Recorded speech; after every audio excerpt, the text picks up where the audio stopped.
to the Education and Social Services Scrutiny Committee on the 15th of July 2025, sorry, not 2025. But weekend, sorry. Right, this meeting will be live streamed and recorded, made available to view via the council's website, except for discussions involving confidential or exempt items. Therefore, the images, audio of those individuals speaking will be publicly available via the recording on the council's website at www.caerphilly.gov.uk.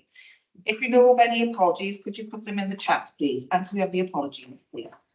Yeah, thank you, Chair. We've got from Councillor Charlotte Bishop. Okay, thank you there, Mark. Move on to agenda item 1, and we've already received apologies. I do apologise. Declarations of interest.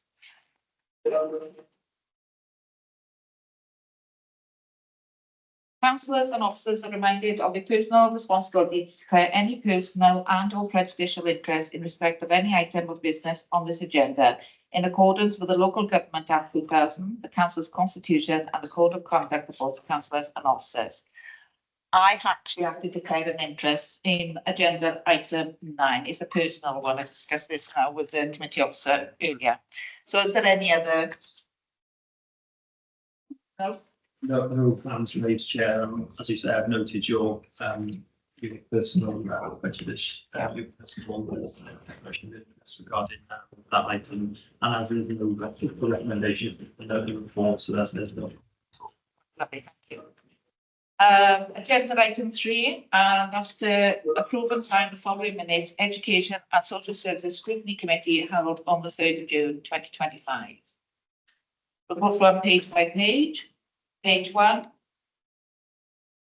page 2, page 3, page 4, page 5, page 6, and page 7. Page 8 is last page. Can we have somebody to hold a second, please? I'll move that, Chair. Second, Chair. Sorry, Chair. I wasn't actually reading those the other day. Oh, sorry. Okay, Thank you. Yeah. That's right. that's all right. That's all right. We've got the forms now. Oh, Councillor Gordon, you've got your hand there? Yeah, thank you, Chair. Just want to make a point that the reception and the sound is not very good. Oh, So if I get closer to the mic, can you hear me better? that's a bit better. I Thank need to you. get closer to the mic then. I do apologise. Thank you, Chair. Okay, and we've got the voting poll up now.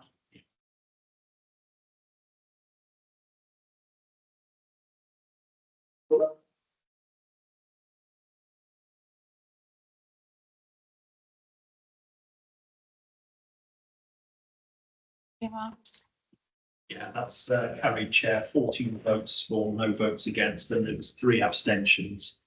Okay. Quick Chair, mine's working just for, if I may, sorry, got the usual problem. I can't. Anybody else had problems with the voting forms? 2 votes for, I can't see any hands out, so that's 16 votes for, then, Chair. okay. Good. Agenda item 4, consideration of any matter referred to this committee in accordance with the calling procedure. Has there been any? No matters called in for this meeting, Chair.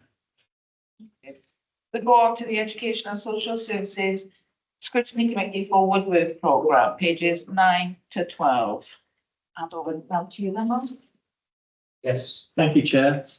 Members are asked to consider the formal work programme for the Education and Social Services Scrutiny Committee in their packs, and to alongside the Cabinet forward work programme, suggest any additions or amendments to the forward work programme within the criteria set out in Appendix 3 in your packs. The next meeting for this committee will be on the 2nd of September. Additional learning through specialist learning bases report is on the agenda, as you can see. A school inspection update, delegation of additional support. There's a question mark about that, but it's the full work programme for now members, and also an information report on the budget monitoring period 3. So if members are happy, I would like to seek permission to publish the forward work programme with any amendments onto the council's website. Thank you, Chair.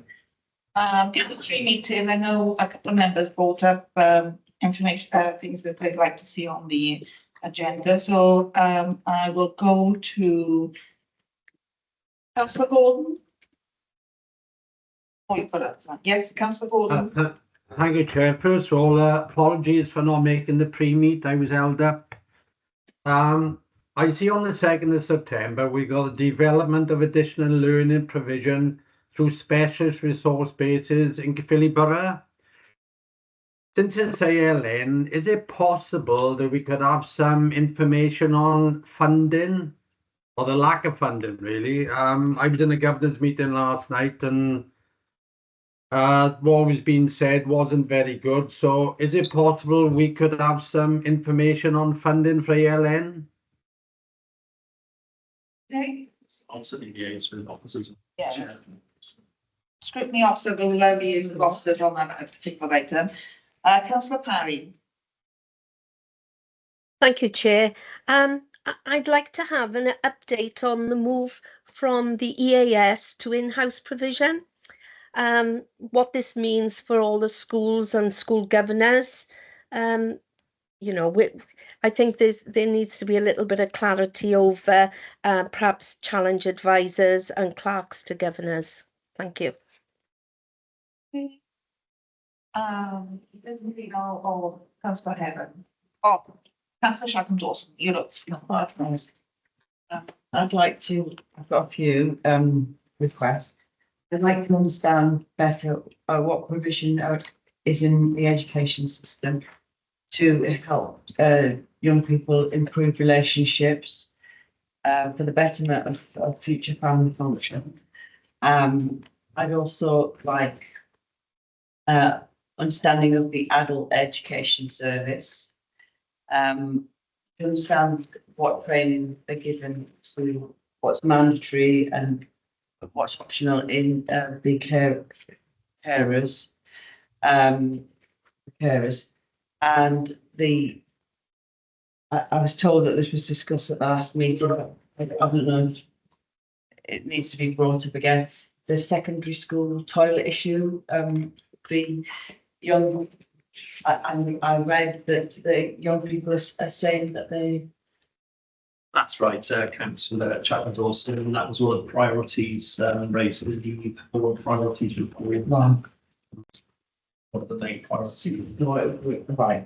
And also I'd like to understand the criteria and the assessment process for safe routes to school. Yeah. As regards the home to school transport and the safe routes, there's a report planned from Scrutiny in September. I think it's John Scrutiny. Right. Okay. I'll cover that. Yeah, there was a bit of confusion in the pre-meeting regarding the report coming to it, because we discussed because it's come into the cabinet on the 17th and then to joint scrutiny on the 24th. So can we clarify that? It's on the forward work programme. Okay. Sorry, Chair, there's an error on that. It's coming to joint scrutiny the Monday before. I'll confirm the date for you now. Yeah. That's an error on the work programme. I'm sure that's correct there. Right. Oh, I thought the meeting was changed from the 8th to the 24th, right? Or maybe I'm wrong then. I think you're right, Chair. It was changed from the 8th to the 24th then, is it? Yes. All right, there we are then. The two actually joint meetings, one on the 8th and one on the 24th. Okay, thank you. Chair, sorry, I couldn't get my hand up quickly. Okay. Can I just check on a number of these requests? So the first is Councillor Gordon's request is for more information around funding for ALN. Yeah. Can I just clarify that's simply an information request so we can get that information circulated to the committee? Right, we'll check with councillor Gordon. Councillor Gordon, your request on the ALN additional funding, did you want that as an information one, because they can get it circulated and sent out to everyone, or do you want it for discussion? I would like it to have it as discussion. I mean, we can have some information as well, but I would like it to come to one of the committees. Okay, we'll find an include within the report that's coming in September then. That's okay with Okay. you. Yeah, thank you, Chair. Right, And then, sorry, and then also councillor Parrott, I think, asked for some more information around the change from EAS, withdrawal from EAS. So again, as council, because a number of reports have gone through the system on the middle tier review, obviously ended up in a cabinet decision. So now we're into implementation. So I just want to clarify whether that's just a request for some information to be circulated, or another report that actually will, I guess, will simply repeat what has already been covered in a number of reports that have come through, terminating in only like a couple of minutes ago. right, did you hear that, councillor Parry? I did. I think that there are questions on that governors have raised with myself regarding the training. So they want to know really, and I'd like to know, is it a like for like service? Challenge advisors.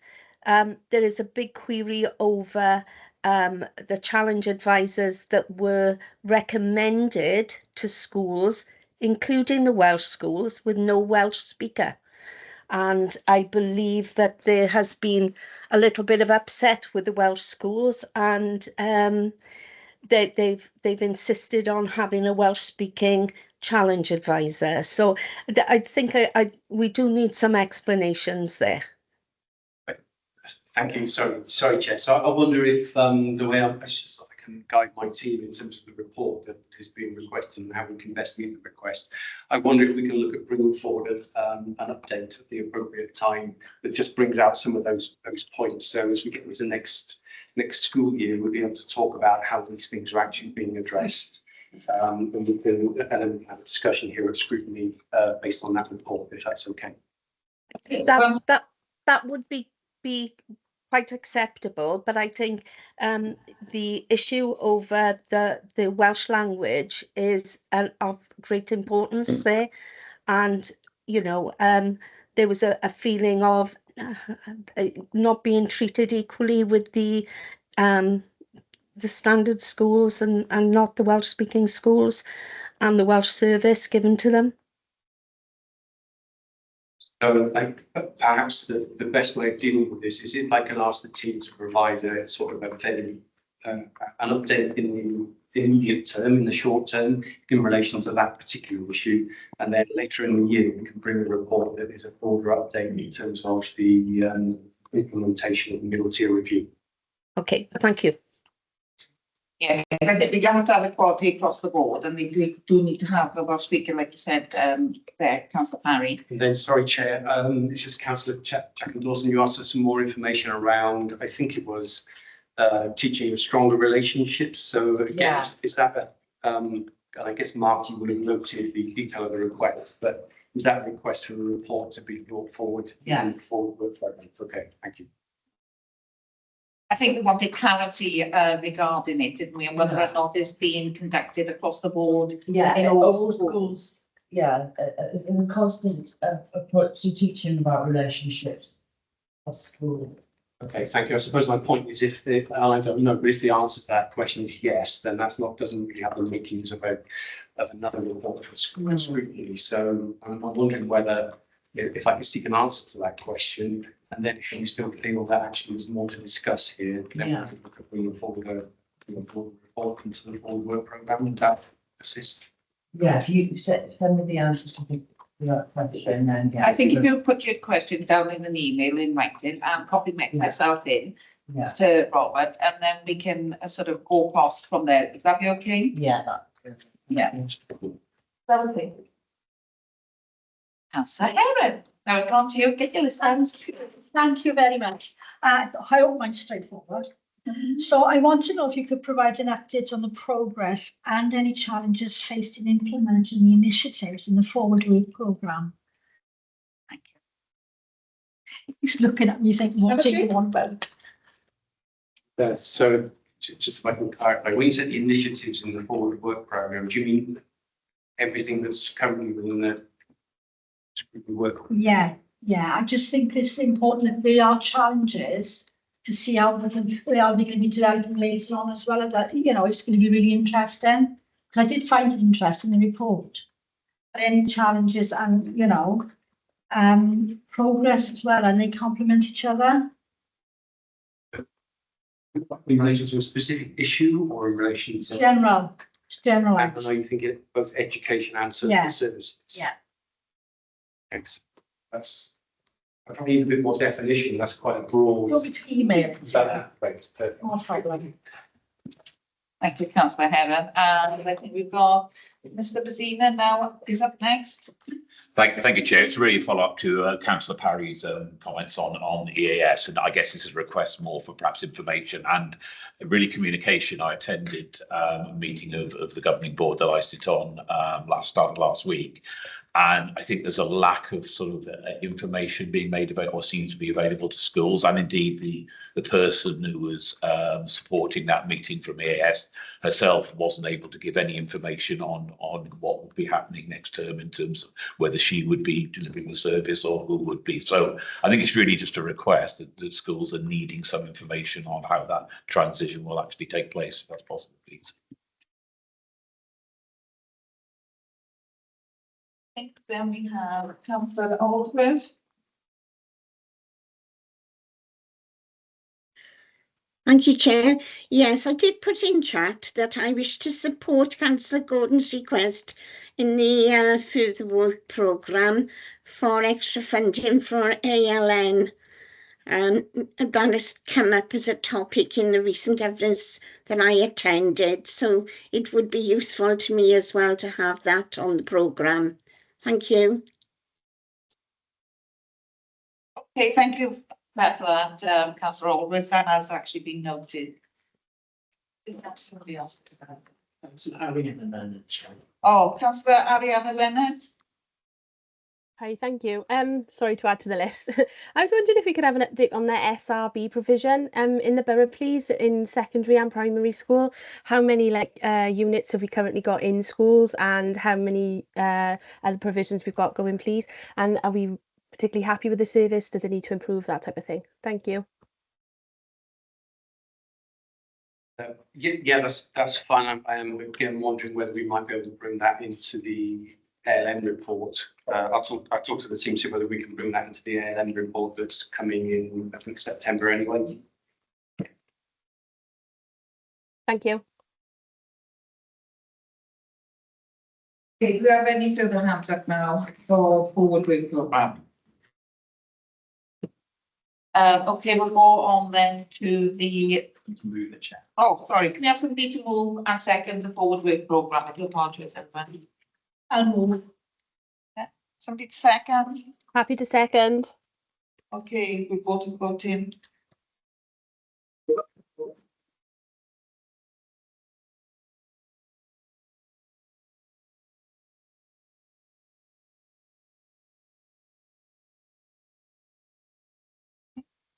If I can, so I have problems with voting, so yeah, in favour. Okay, this time, councillor Heron. Yeah, I'm fine, thank you. Anybody else had any issues? No. It's carried unanimously, Chair, 19 votes for. Thank you. Agenda item 6, to receive and consider the following cabinet reports: the Youth Forum Priorities 25th of June 2025. Have we had anything brought forward? Now that report hasn't been brought forward, Chair. That's already been considered by the committee. Okay, thank you. Agenda item 7, overview of the Confetti Families First programme, pages 23 to 28. I'll ask now councillor Elaine Forehead, cabinet member for social care. Thank you, Chair. I'm very pleased to introduce the Confetti Families First overview report for scrutiny this evening. Families First is a Welsh Government right funding programme aimed at early intervention and prevention to reduce the need for higher tiers of statutory service. The grant funding for this financial year is just over 3.2 million. Key elements of the programme address issues such as parenting, early years, youth engagement, children's mental health, domestic abuse, child and parent advocacy, and financial literacy. At the request of the committee, the report outlines the range of services being provided across the country.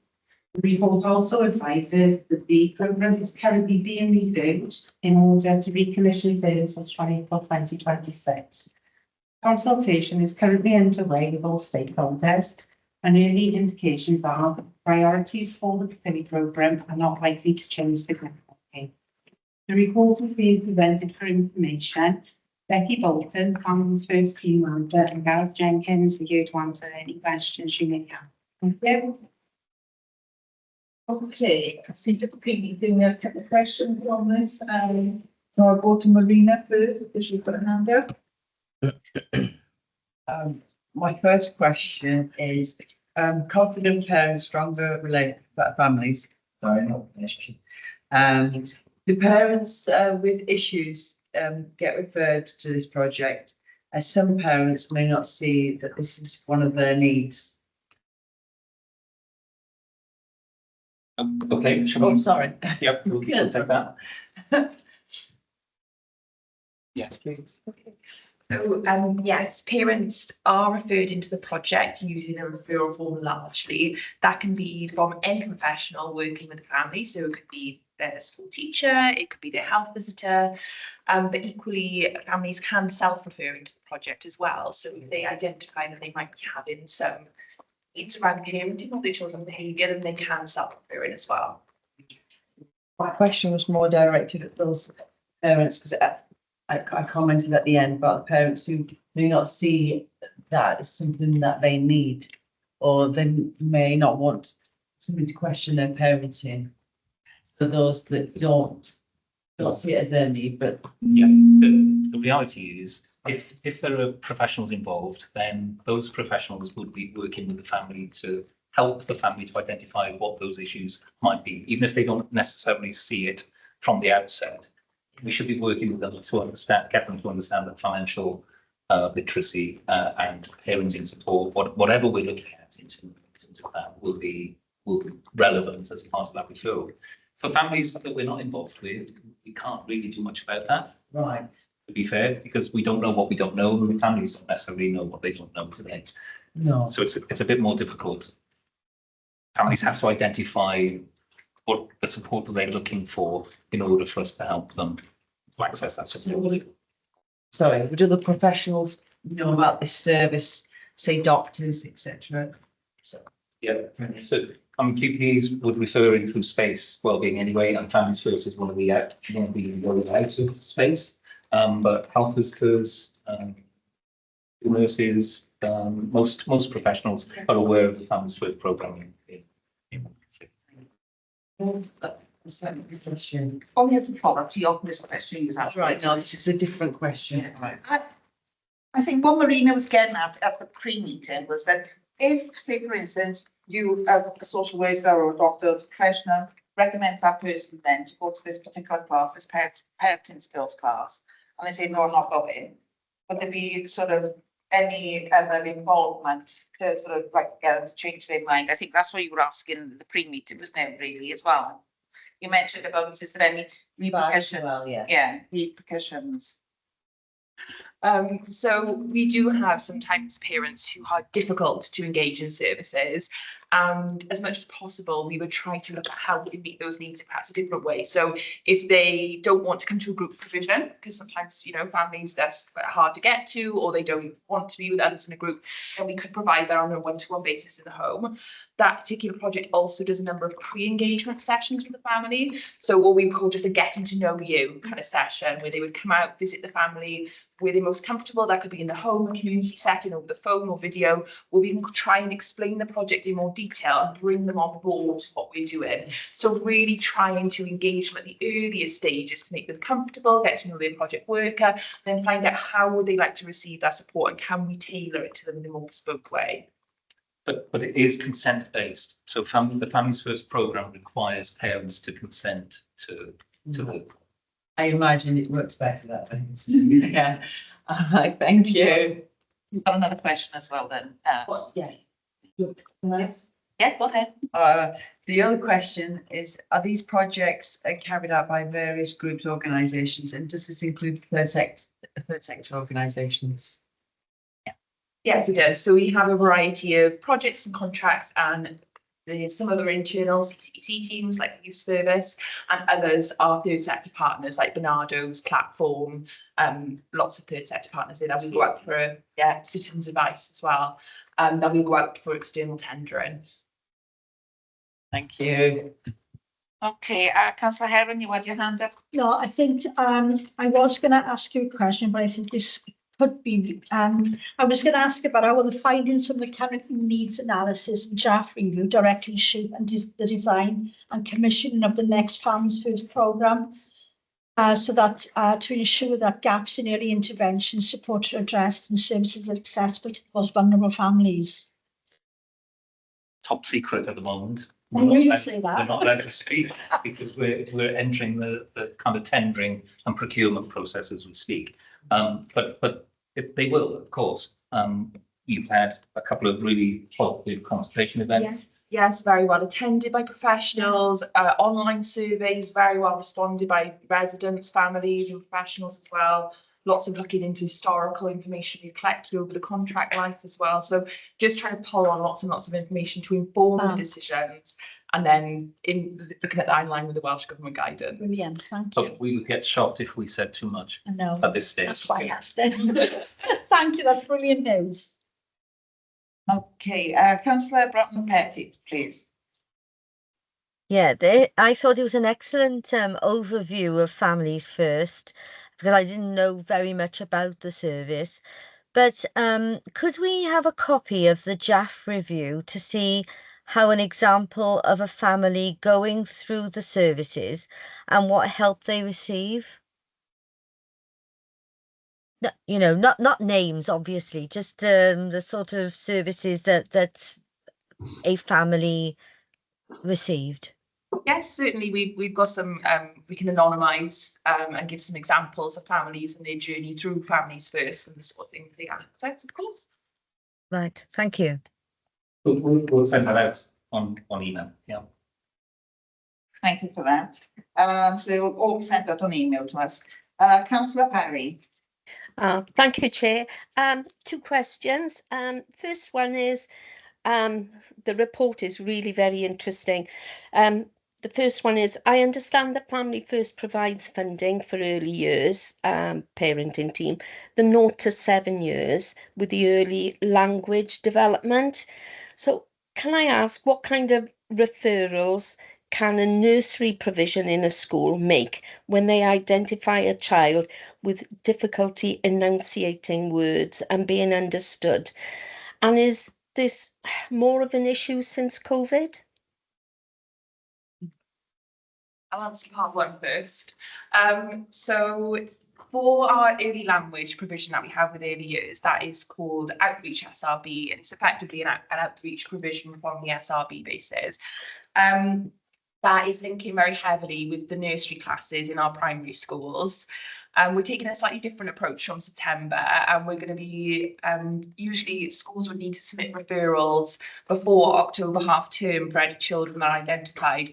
We've noticed that schools struggle with that because it is a very quick turnaround from a new nursery provision coming in to those referrals then being received for that first half term. So we're doing a longer term look at how we do that provision with the schools, kind of dipping in and out throughout the year, so that if children are identified later on, that they can also be picked up. So that will be done with the class teacher on a rolling basis throughout the school year from this September, and also really trying to look at upskilling the school staff as well, so they feel confident and comfortable in kind of identifying those children that might need the additional support through the service. Part two to that question, in terms of have we seen an increase post-COVID, then the answer would be yes, we have seen an increase. And that's why we're perhaps taking a different approach to the service from September as well.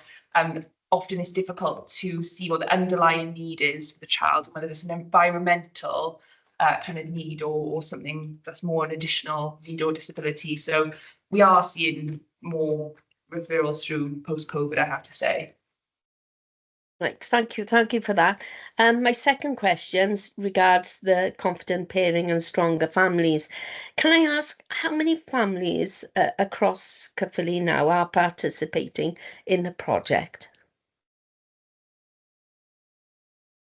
I would have to put some data to confirm exactly, but I think for that particular project, which is parenting 8+, I think that would be about 250 families per year. Right. Thank you for that. That's lovely. Thank you. Okay, are there any further questions on agenda item 7? No, well, we'll go to the recommendations then, which is on page 24 of your packs, and it's 3.1. This report provides an overview of the Families First programme in Caerphilly. Members are asked to note the content of the report and consider any questions or comments they may wish to share, which I think we've done this evening. We'll go on now to agenda item 8, which is the development of libraries, community outreach projects, community asset transfer programs, and independent community library development. These are on pages 29 to 38. Before we actually have discussion on this, we will not be entering into the whys, the wherefores, or anything like that regarding library closures. And we do have 2 guest speakers, which have been I've given permission for them to have 5 minutes each after the introduction by Councillor Carol Andrews. Thank you, Chair. Good evening. The purpose of this report is to answer a member request to have an update on the progress made in establishing the new libraries community outreach service following the Cabinet decision of the 14th of May 2025. The decision was taken to close 10 libraries and focus resources on an improved offer at 7 library hubs, with Newton Eagle Library being retained as a community library and reviewed in 3 years' time. A number of service developments were agreed by Cabinet to mitigate the impact of the closures on communities. The report provides information on the work that the library service, the Caerphilly Care service and property services have undertaken since the Cabinet decision was taken to deliver service developments required following the closure date of August 31st this year. It also outlines the developing community outreach service and the dialogue with community representatives on both the future of the buildings as a location for the service and options for community outreach locations in nearby third sector buildings. The report gives a broad update on progress towards the potential community asset transfer of some of the library buildings. It also describes plans for the development of the childcare offer in the buildings at Kenga and Dairy. It also provides information to members on the plans for decommissioning the library service from the buildings that were closed. So the recommendations in 3.1 ask members to note the information provided in this report and make any relevant comments. I would like to take this opportunity to thank members of the services I've mentioned, the library service, Caerphilly Cares, property services, for all their hard work to get us to this position. And we have officers from all 3 services here to answer any questions. Thank you. Okay, before we take any questions, I'd like to call on Councillor Brendan Miles then for a minute. Thank you for granting me permission to speak on this report. It seemed appropriate as I was the member who requested it while I was the Vice Chair of the Scrutiny Committee. And on that point, for the benefit of anyone who may be wondering why I'm no longer the Vice Chair and what happened between my reappointment at the AGM on the 9th of May and my unexplained absence from this committee on the 3rd of June. May I briefly offer a personal explanation, which has some relevance to the report and the discussion? Okay, as long as it's not too controversial. Well, it'll only take a minute, and I don't think it'll come as any surprise to anyone. No. But it was rather an abrupt departure, and in my view, it was unconstitutional to remove me from this committee. But it was a result of my opposition to parts of the library strategy. Members will recall I spoke about that at the Joint Committee, Scrutiny Committee on the 3rd of May, when I moved an amendment to the officer's recommendations, which was passed by 36 votes to 15. I was open and honest about my disappointment at the Cabinet's subsequent decision, and I also requested a call in of that decision. None of this was approved of by the Labour group leadership, so I was removed from all internal and external appointments that had previously been agreed at the AGM, including as vice chair of this committee. So I just wanted to note that.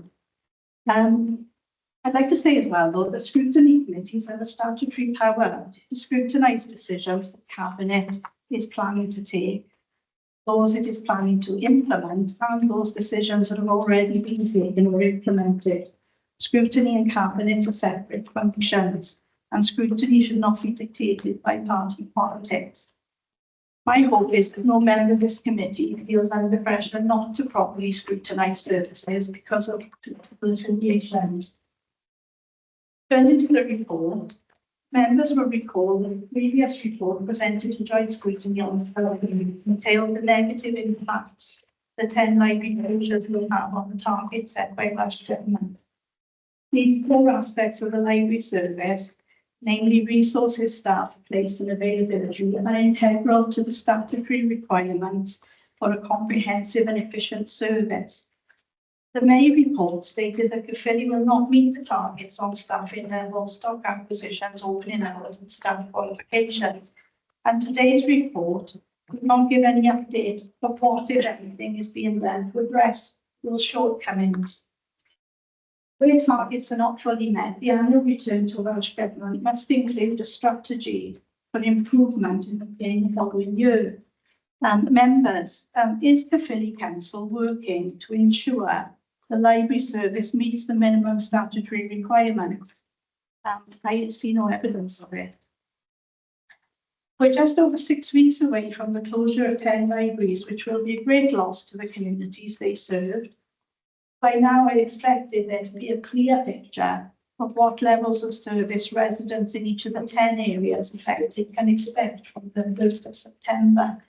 But the report raises more questions than it answers. In Pengham and Derry, the early years service have confirmed it will be able to support an independent community library from each location, as well as support the community outreach service. Will these services be in place by the 31st of August, and how accessible will they be to residents? In Oakland and Abercarn, the buildings are leased, and I believe discussions were held with the owners about future uses. Have these concluded, and what are the current proposals for these areas? Can an update be provided on Bedwas Library? The current site was being reviewed and discussions were held with BTN Community Council about future library facilities. What library services will be available to Bedwas residents and what transition plans are there? The report notes that advertising and marketing has occurred for 4 of the 5 remaining libraries, not including Macon. What is proposed for Macon Library?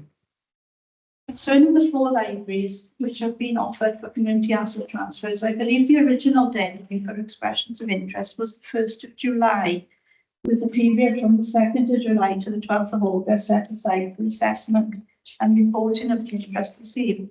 However, the published deadline for submission is the 18th of July.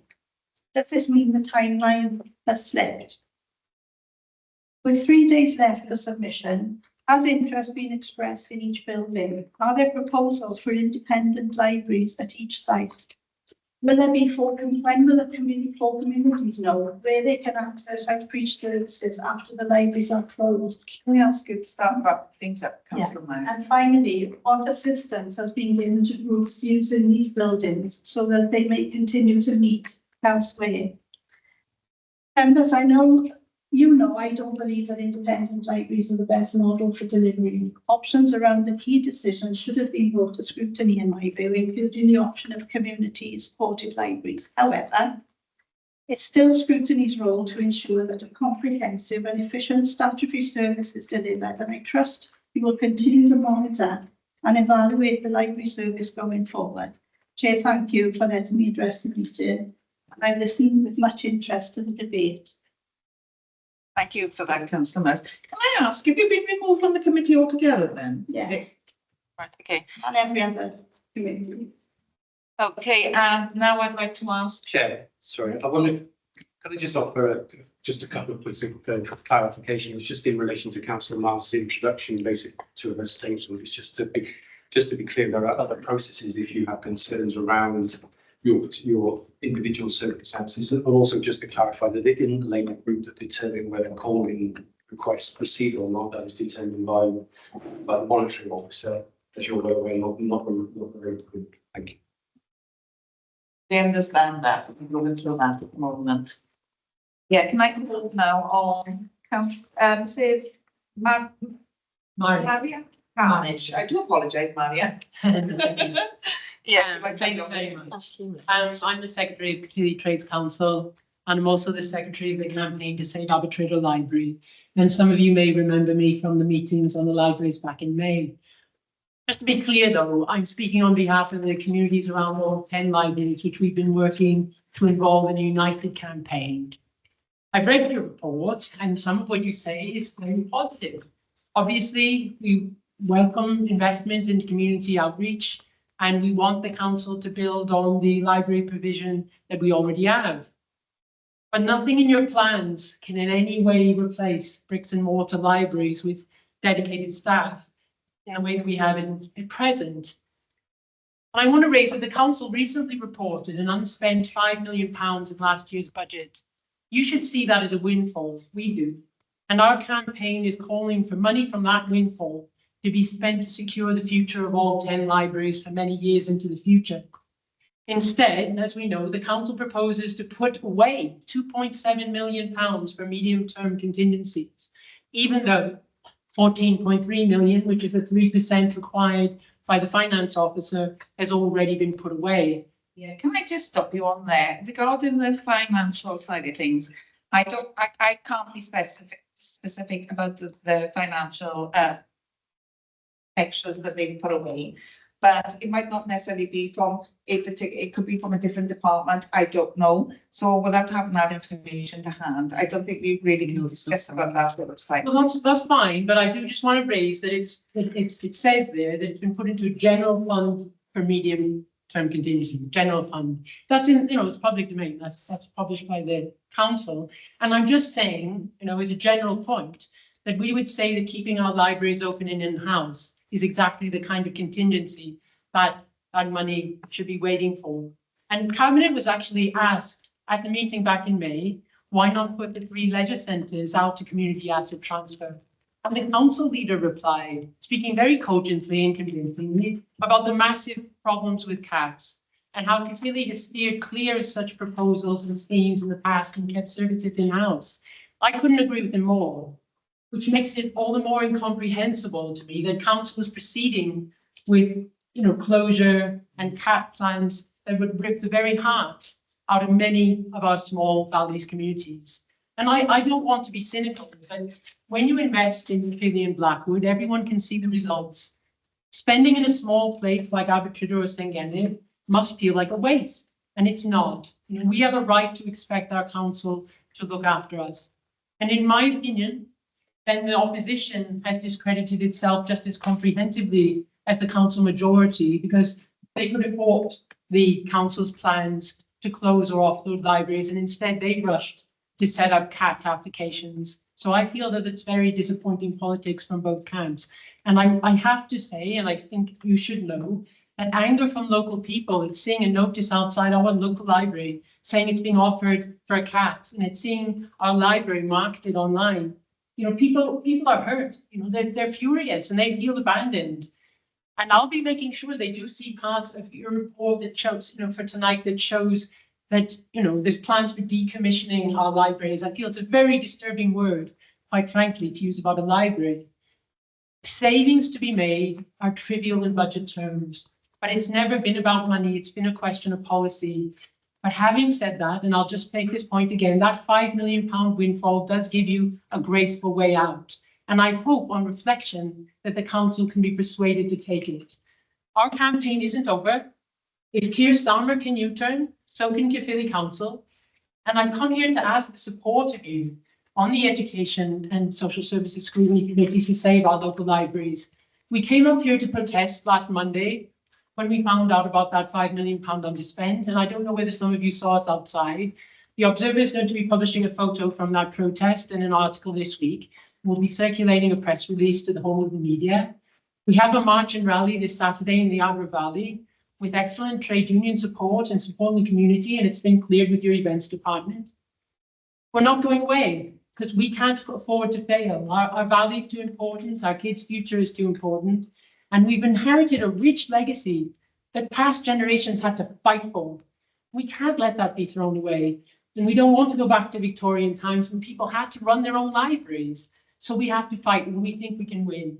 So to sum up now, I just want to say that, you know, the Audit Wales report from May this year says that scrutiny committees aren't listened to in Caerphilly. And I hope you could speak up for us and make your voices heard. Finally, I just want to finish by apologising because I need to leave at 6:30 to attend another meeting in Cardiff. Thank you for having me here today, and I hope you can give us your support. Thank you very much for that. Whilst I don't disagree with anything that the two of you said, I think we do actually have a number of questions. And I think it's Councillor Woodland, your hands up first. Yeah, thank you, Chair. My question is referring to page 34, 5.5. It's regarding the sure start funding places, really. I welcome the idea and fully support it. But my question is on a parochial matter, really. There was a sure start centre that was closed in my ward recently due to sickness, and I was just wondering whether the issues have been addressed and when can this reopen, really. Thank you.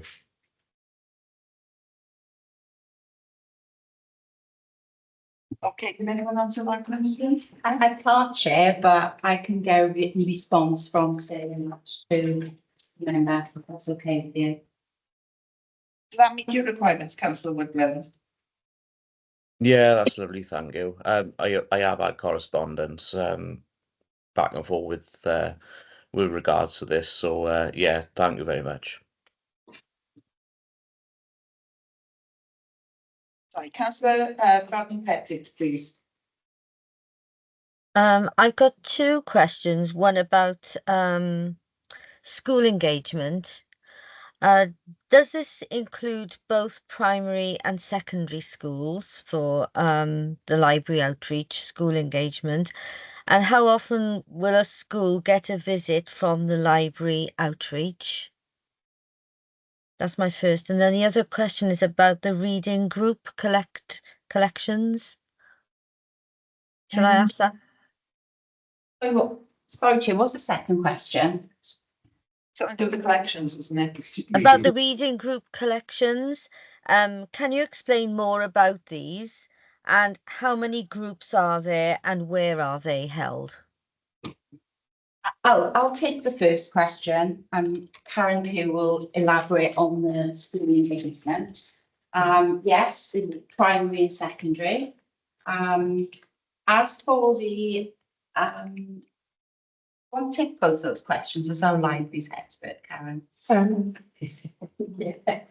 Okay, so can I start with the school engagement question?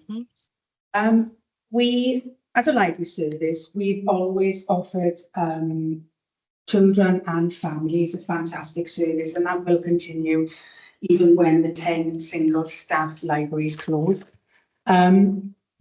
We did some research as part of this closure programme, and we, over the last 18 months, 79% of schools have actively engaged with our community librarian team.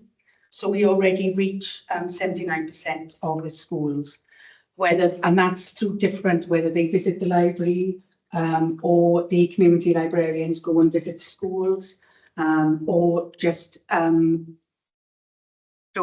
different ways with author visits and things like that. If you wouldn't mind, I would like to send you a document that outlines everything that the library service already supports children and families. It's quite a big document, but it's not really. It's quite a small document, but it's very pertinent because it outlines our holistic offer of what we already provide. Does that answer your question with? Sorry, Councillor, Yes.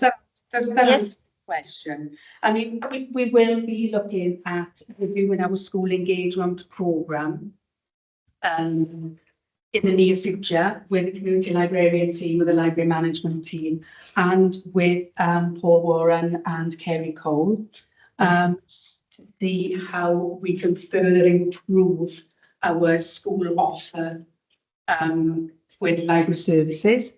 But I believe that we already offer a very, very good service already, and I will share what we already offer. Right. I'll do that for you, if that's okay. Okay, thank you. Thank you. And what was the other question was around reading groups, wasn't it? Reading groups, yes. Right. Now, I've never heard of them, so right.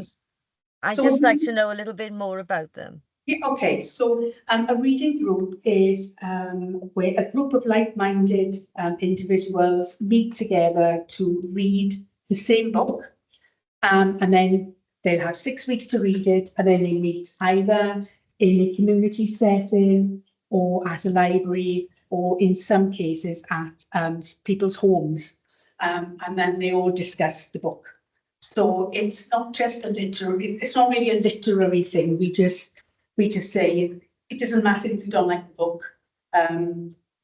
because that gives you something to talk about if you don't like it, because you talk about why you don't like it. So it's very good health and well-being.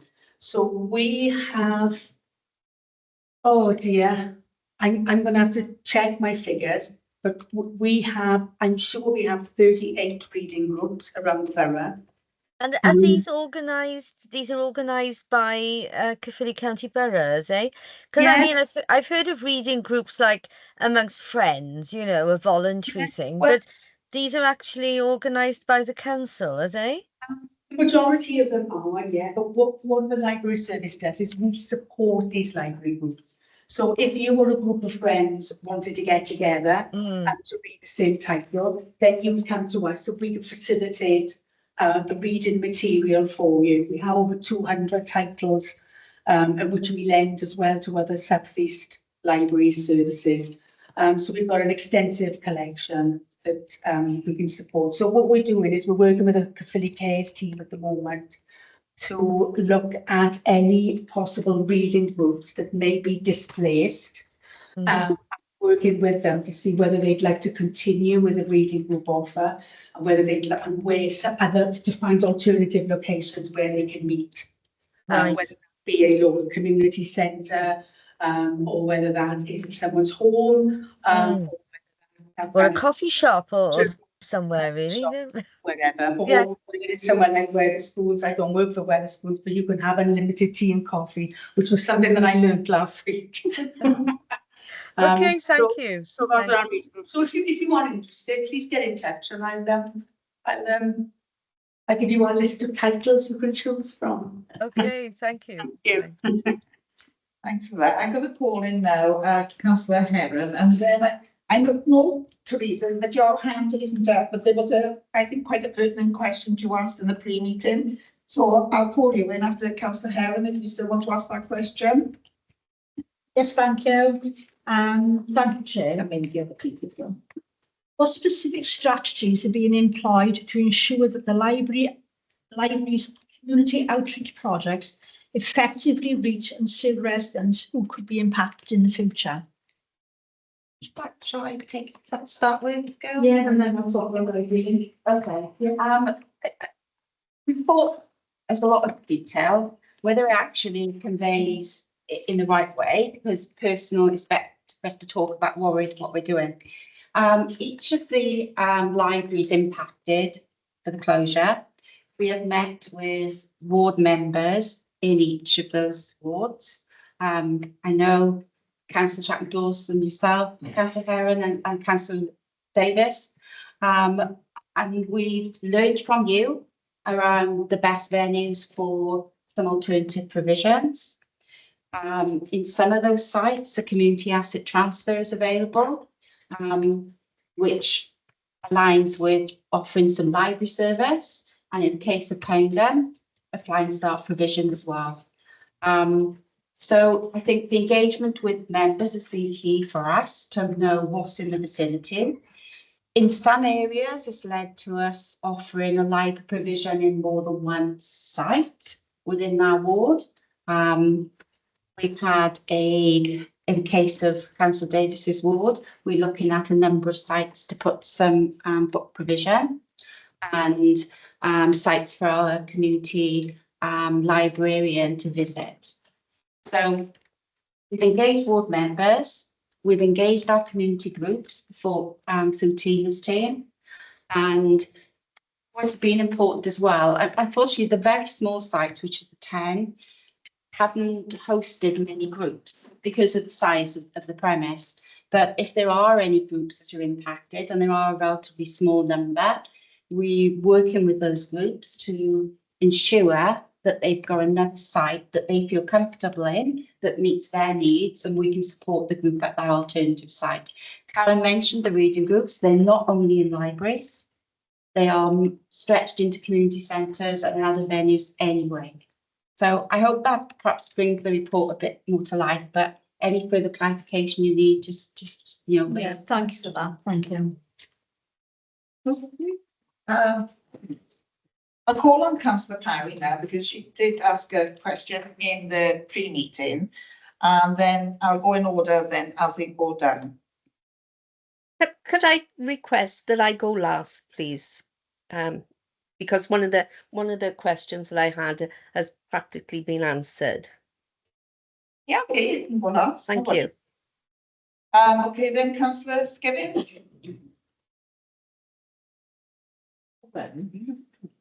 Yes. Thank you, Chair. Couple of observations and then a few questions. The socio-economic situation in each of the areas where we're closing libraries must be considered as it differs. Also, the use of the libraries by other bodies and agencies will have to cease, such as Citizens Advice Bureau and the police, and people may relocate to other locations, but there will be a downturn in that service during that change period. The library in each situation varies, and there's not a homogeneous role for a library in each of those communities. So the library is part of an organic community facility. Often those communities have lost pubs, shops, churches, and so on, and now we're taking away an educational facility which has assisted for generations. Why can't we look to expand the use and grow the community benefit in those libraries rather than shutting them down? And I have two specific questions. Has there been a tailored impact assessment based against the socioeconomic standards within those communities?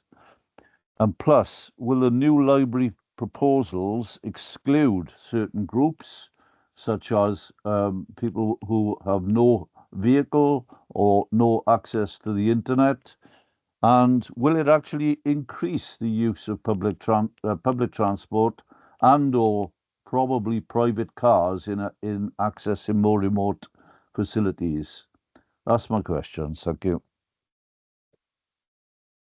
There was a lot of questions, so Yeah. I may miss some, but I'll come back in. As regard the impact assessment, in the report when the decision was made, there was an impact assessment for every site. The councillor is right, every library is different and the needs of every community. I don't need to but is this, Steve, was your question in relation to this particular report or to the previous one, which was discussed at joint scrutiny and then cabinet made a decision? Because if it's not pertinent to this particular report, I don't think we should be discussing it at this meeting because the decision's been made. Okay. Well, I'm sure I want to know whether it is a homogeneous report or whether they're actually based on the circumstances within those communities. That'd be fine if you just could answer. Just to say, there's an impact assessment. There was an impact assessment on that decision report for every library. Okay, we'll hear that then, Steve. Yep, okay, we got that. And my second question, Then, wasn't it? You can say something about the more use of public transport and also individuals' cars, or that would be the impact assessment. While I'm coming, Chair, if that's okay with you, there will be a form of library provision in every community. Okay, so the community outreach, the online ordering system, support from the community librarians, a book stock, that will be available in each of those communities. So there will be access to library provision.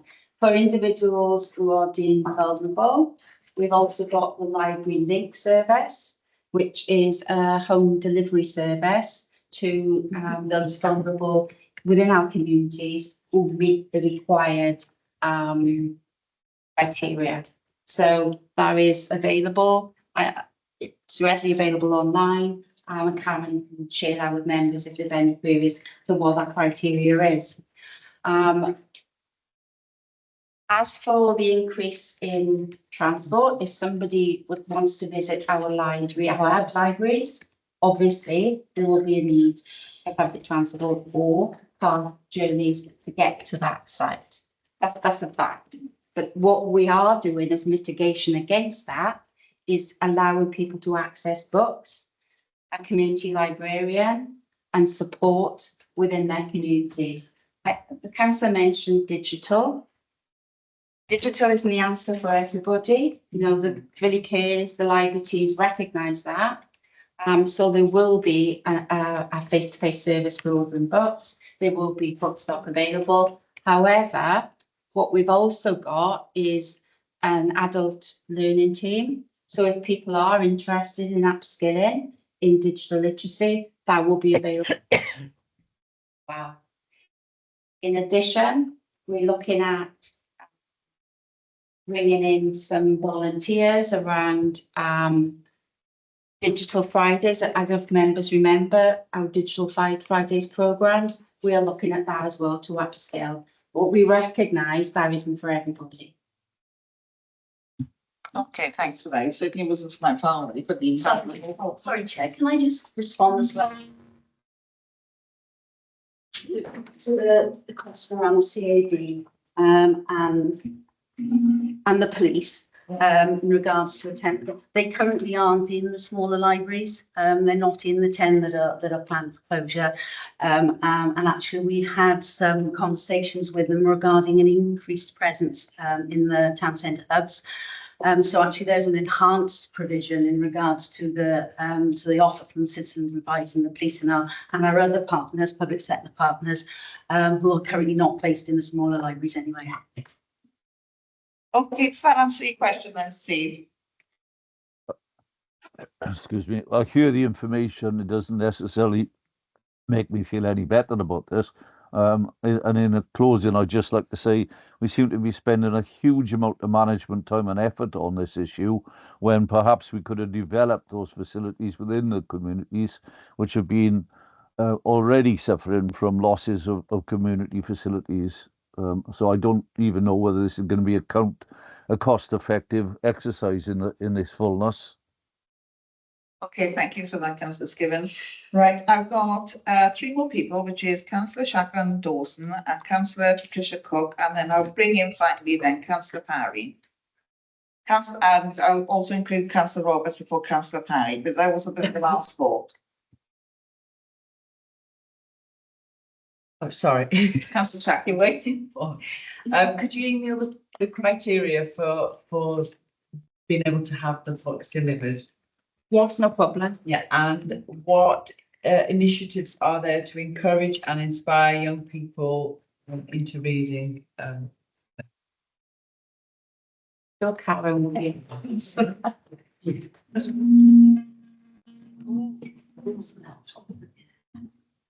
Thank you, Councillor. Yeah. I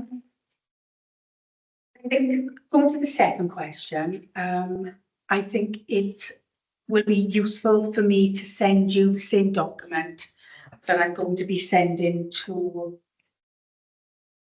Send us the full committee. Yes, yeah, on that, yeah. My memory is terrible. And describing everything that we already offer children and families in the library service. And because I think it's quite an eye opener. I don't think there's things on there that people realise that we already offer.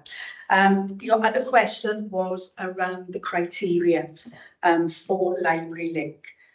We've just been reassessing our Library Link offer, and we've spoken to every single member of the Library Link members. And we've done telephone conversations with them and a couple of home visits because a couple of people are vulnerable and they're not very good on the telephone. And we've done what we call a getting to know you exercise, because what we've realised is that every person is unique that needs this service. And we've only got 2 criteria. It's one, you can't visit the library. And the second one is you don't have anyone who visits the library who can visit the library for you. We've taken out age, we've taken out, and if you haven't got access to public transport. So what we're going to do now is if anybody is interested in the scheme, we want to get to know them first. So we've got lots of questions and a really open and honest conversation with people to say, why do you need this service? Are you any good at IT? Because we've got 90-year-olds who are emailing us who would prefer to have the digital option of Borrow Box to read ebooks and listen to e-audiobooks, because they don't want to wait 6 weeks for a collection of 20 books that perhaps 10 of them they've read before, or 10 of them that they're not that interested in. So they'll have 24/7 access. So we're having all these types of conversations with everybody, and it's really, we've had some real eye openers where it's actually been a very, very nice. So I won't send you that, the criteria. What I will do though is send everybody the offer, the library children's. Okay, thank you. It's great to hear that you tailor the service to specific needs. Brilliant, thank you. Thank you. Okay, Councillor Patricia Cook. Thank you, Chair. Can I ask if sites have been secured for the libraries that are remaining opening? And I'm thinking specifically of Blackwood.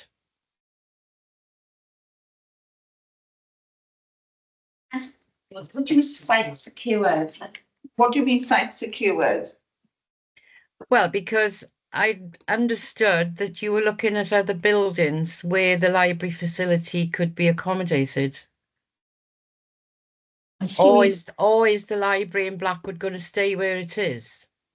Currently, Councillor, the library at Blackwood is staying where it is, but you know, who knows what the options may be in the future, but at the moment it's staying where it is at Blackwood. Okay, Councillor Cook. Yes, okay, thank you. Right, Councillor John Roberts.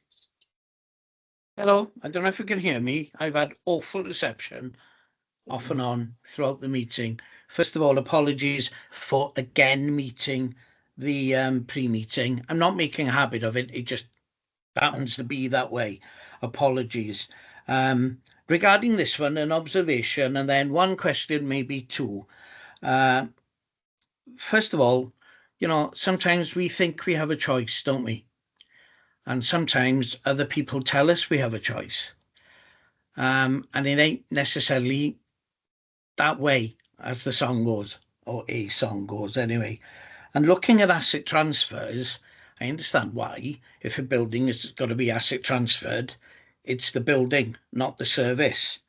Hence, disappointed really, but again, I understand why it's there, but disappointed to read. I think it was mentioned on page 35 as well, where the current library buildings are community asset transferred, quote, and the receiving organisation wishes to run some kind of library provision.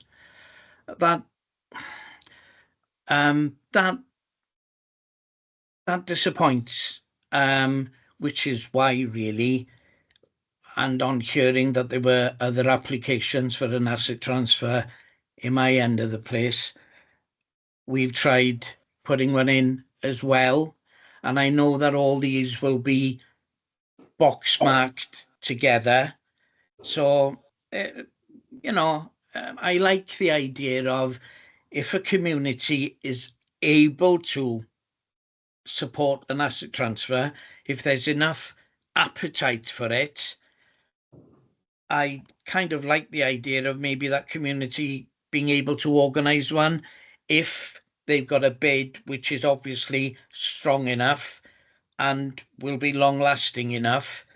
I'd like to think that might be given the go ahead. However, when you see that it's going to be, and I get it, but when you see that it's going to be box marked with other people that might not want it to be a library at all, I kind of think maybe, and I'm no expert, I feel maybe that this could have been organised differently, earlier, better, somehow. How it's better, I don't know. I'm only a sixpenny councillor, but I find that maybe council could have looked at this a different way, maybe sooner, maybe given communities the chance to do. But hey, that's me on my little pulpit again. Forgive that. But I just had to say it because I find that disappointing. Having said that, mind, I understand that the officers who've done this, they've had to think with head. I know they've also got heart, but they've been approaching this in a way that they're expected to approach it. I'm not banging on any officer. I understand that all of those people have also got a heart. I'd like to ask the question of areas that will get a community outreach librarian. How many hours a week would that be, or how many hours a month? And there's also another thing, which is, shouldn't really ask it, because I think it's common sense. However, there's talk about in different areas, drop off, pick up, free service. I'm assuming, and I'm not trying to be nitpicking, I'm assuming that that will be free service, and there's not going to be a nominal charge 3 or 4 years down the road. Diolch yn fawr. The library link is a free service. It's an easy answer for me. The community librarian supporting the community librarian at community libraries. At the moment, we're looking at probably that support being a half day every 3 weeks. But that's Thank you. Yeah, because it'll be very much dependent on the number of sites we're supporting. Okay, thank you. Diolch yn fawr. I think about the delivery as well, whether or not it's going to be in charge or is it going to be free? Yeah. Okay. If King doesn't like me, I do apologise. I do apologise. Hello, councillor. It's Karen from the libraries. Just want to say one thing. At the moment, we public libraries we never charge to lend any of our books. And that certainly isn't something that we're looking at doing, just because you can't get to a library and you're having to use a community outreach location. So it's one of the ethos of the public libraries that we offer free resources, and that may long may that continue. And your second question, and it's gone from my mind. There was charges, that's all, the problem. Charges, yeah, there was something else I wanted to add on. Yes, sorry, it was your question around the community librarians. With technology these days, even as basic as mobile phones, emails, the community librarians will be available and will be given their contact numbers to anybody in the community that needs some ongoing support. Ongoing library support, so we don't leave anybody. We won't leave anybody behind, I promise. Okay, and on that note now. Oh, right, sorry. Chair, would you mind if I just address? I know it wasn't a specific question of Councillor Roberts, but in the preamble, I think there's something that I want to just give him some comfort over the process. So my role in this is around the community asset transfer and the governance of that kind of. And he seemed to be concerned about the railroading of certain kind of applications, etc. Just to say, the principle of CAT is around accepting a sort of social return in place of what could have been a financial return.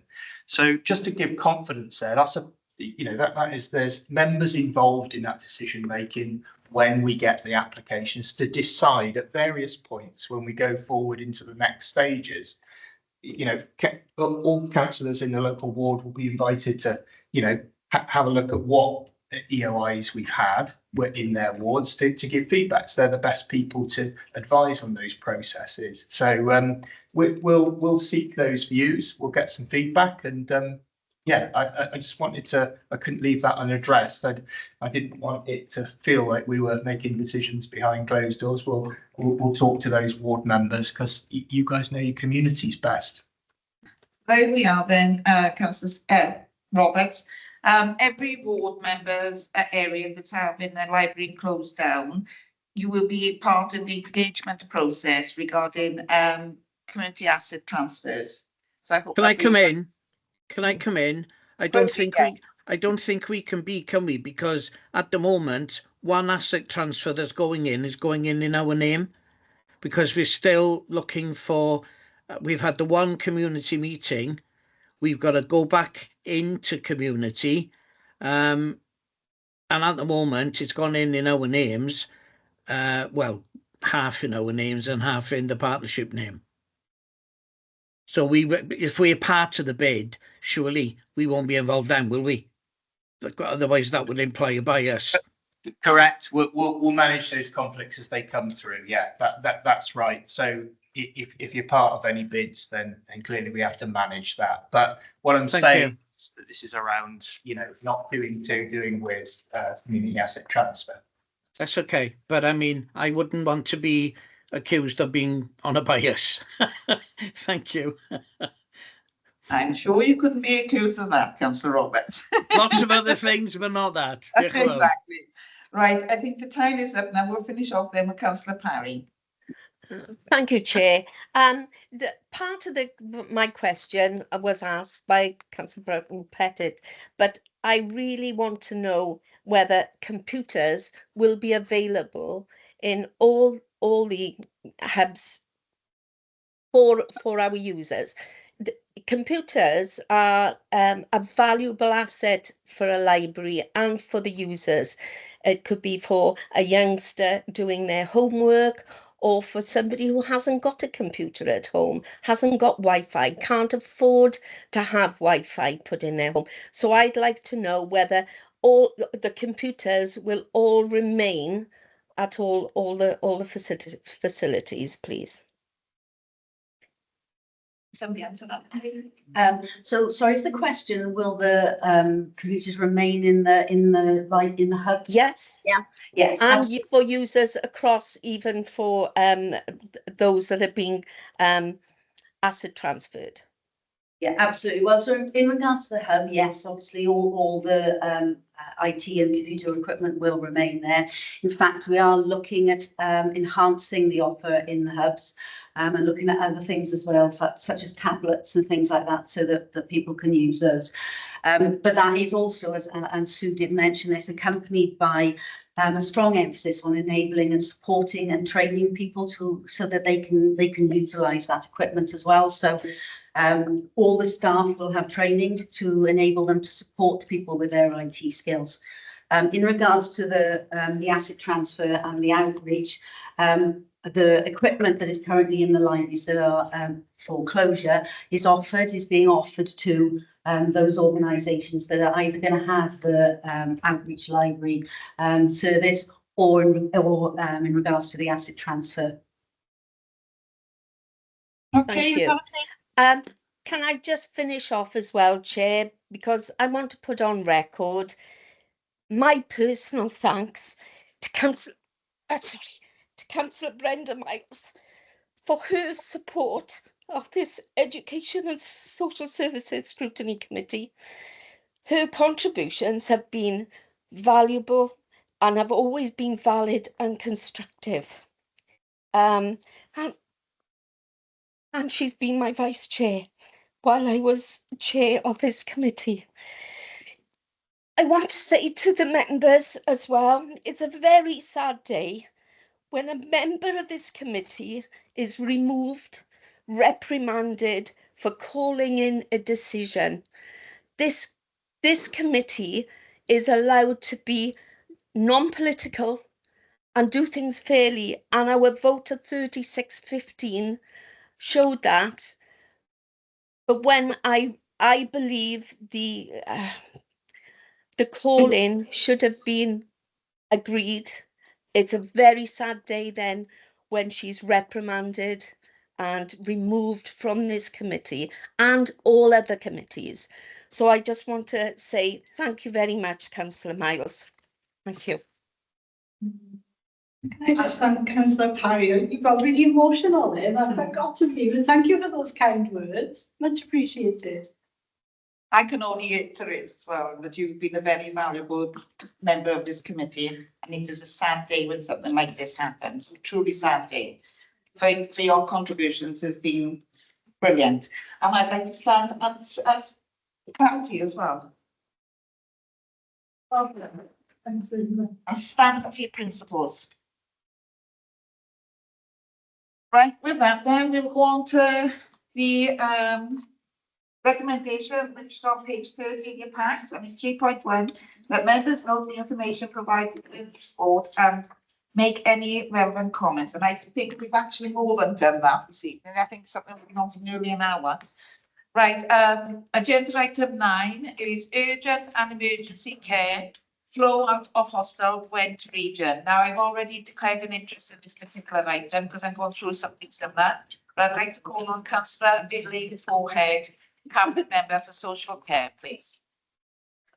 Thank you, Chair. Tonight I have the pleasure of welcoming colleagues from Water Wales who will be presenting their report on urgent and emergency care for the hospital in Lyman Transport region, which covers Scrutiny and the 4 other local authorities that previously made up Gwent. The health board and local authorities submitted an action plan response to the areas identified for improvement in the report. Members should also be aware that since the report, we have had another period of winter pressures and the associated Care Action Committee's 50-day challenge to reduce unnecessary delays and increased length of stays for people in hospital. I am pleased to report we were one of the best performing regions, meeting all the targets and reducing the number of days delayed significantly. Welsh Audit colleagues and officers are present tonight to answer any questions you may have. Thank you. I know we had, I know we had a couple of questions during the pre-meeting, and 2 of those people actually put their hands straight up. But is it my belief that Councillor Judith Pritchard wants to say something on it, or? Just a question, Chair. Right, okay, then if it's just a question, we'll order the hands up on the Councillor Heron. Yeah. Oh, sorry. I think all of us want to say. I do apologise, I didn't realise it was presented. Audit Wales are doing a presentation. Thank you, Chair, and thank you everybody for inviting me along this evening. My name is Bethan Hopkins and I'm one of the performance audit leads here at Audit Wales. So the report you have in front of you is a regional report which looked at cross-sector working between the Health Board and local authorities to resolve discharge delays, the causes of the delays and the impact they are having on the urgent and emergency care system in the Gwent region. This review has been undertaken across Wales. This is not the only Health Board region which has been involved in this. So if you go onto our website, you will see that various reports across the Health Board regions have now been published. This report has been cleared for factual accuracy through the Regional Partnership Board in collaboration with the Health Board and the local authorities. It was an extensive audit. It included cross-sector interviews, data collection, and significant amounts of analysis. We do hope it's provided you with a comprehensive overview of the current position, successes, and challenges within this region. So turning to the report itself, I'll take it as read, but I will run through some of the main areas to bring to your attention. Overall, we found that despite a clear focus on improving patient flow within the region, a significant number of medically fit patients are occupying hospital beds. This continues to have a serious knock-on effect on other NHS pathways of care and creates a risk for patients' physical and mental well-being. more timely assessment of patients, a less risk-averse approach to discharge planning, and more consistent application of a discharge policy is needed. Workforce and IT system challenges continue to be key barriers that partners will need to focus on going forward to secure value for money from investments they have made to achieve the improvements that they do recognise are needed. The report has made 11 recommendations altogether, 3 of which are directed at the Council jointly with the Health Board. These 3 recommendations cover embedding processes to communicate discharge planning guidance to relevant health and social services staff, looking at a way for local authorities to review capacity and embed and deliver a 7-day discharge process, and implementing ways in which patient information can be shared more effectively. This includes opportunities to provide wider access to organisational systems and ultimately to create joint IT solutions. There is one recommendation in this report which is specific to local authorities. The local authority should ensure that relevant social services teams routinely capture service users and carers' experiences and apply learning from that feedback. We have received management responses to the recommendations within the report, coordinated through the Regional Partnership Board, and these have been included in the report for information at Appendix 5 or Exhibit 30. It is now for this committee to be assured that the responses within those recommendations are sufficient and appropriate, and to understand the Council's position in relation to the report. I'm happy to take any questions on the report itself, being mindful that this report has already been cleared for factual accuracy, and any procedural or policy questions, I assume, will then be directed towards your Council officers. Is that okay, Chair? That's fine. And can I offer you my apologies? Beth, I'm sorry, I do apologise. I wasn't aware that you were online and to give a report, so I was sternly told off, but I'd like to... Don't worry at all. Scrutiny officer, you should be. Well, you know, I do apologise. We thought you were only online to take questions, so my sincere That's absolutely fine.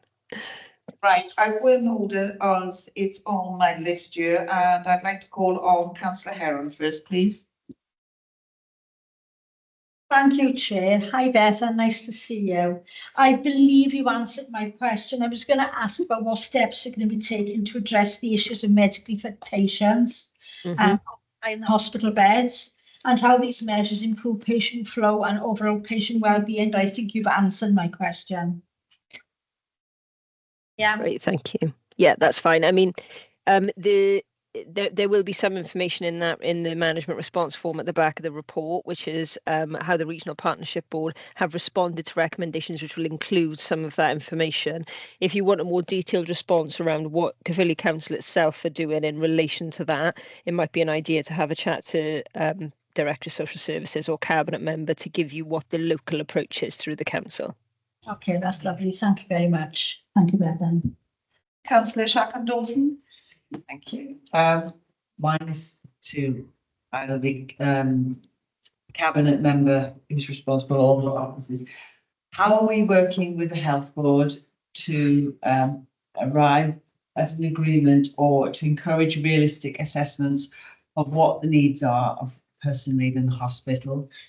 I don't know if we've got that issue, but that issue has been brought up in the report, and there's some other questions. Do you want me to answer them? Ask them?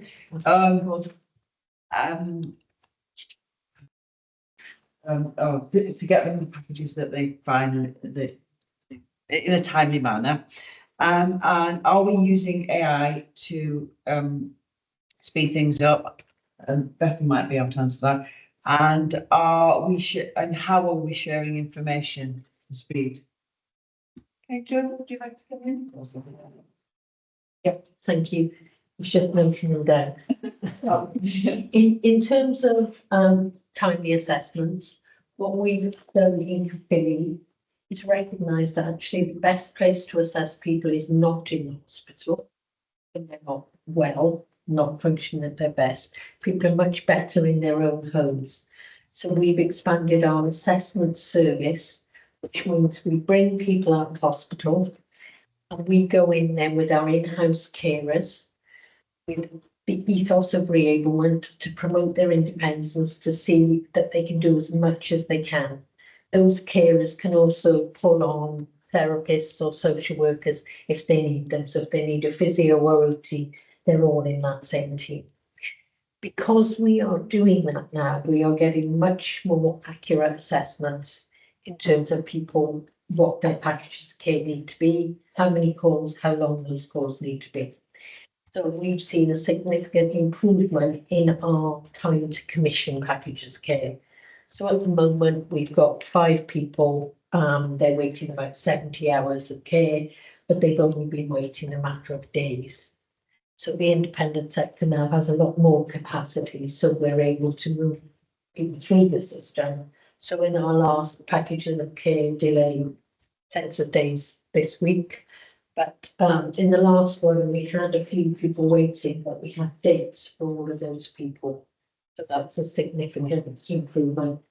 In terms of AI, that's something that we want to look at through the Mobilising Team Affiliate Programme, where we can perhaps introduce AI to help reduce the administrative burden on social workers, etc.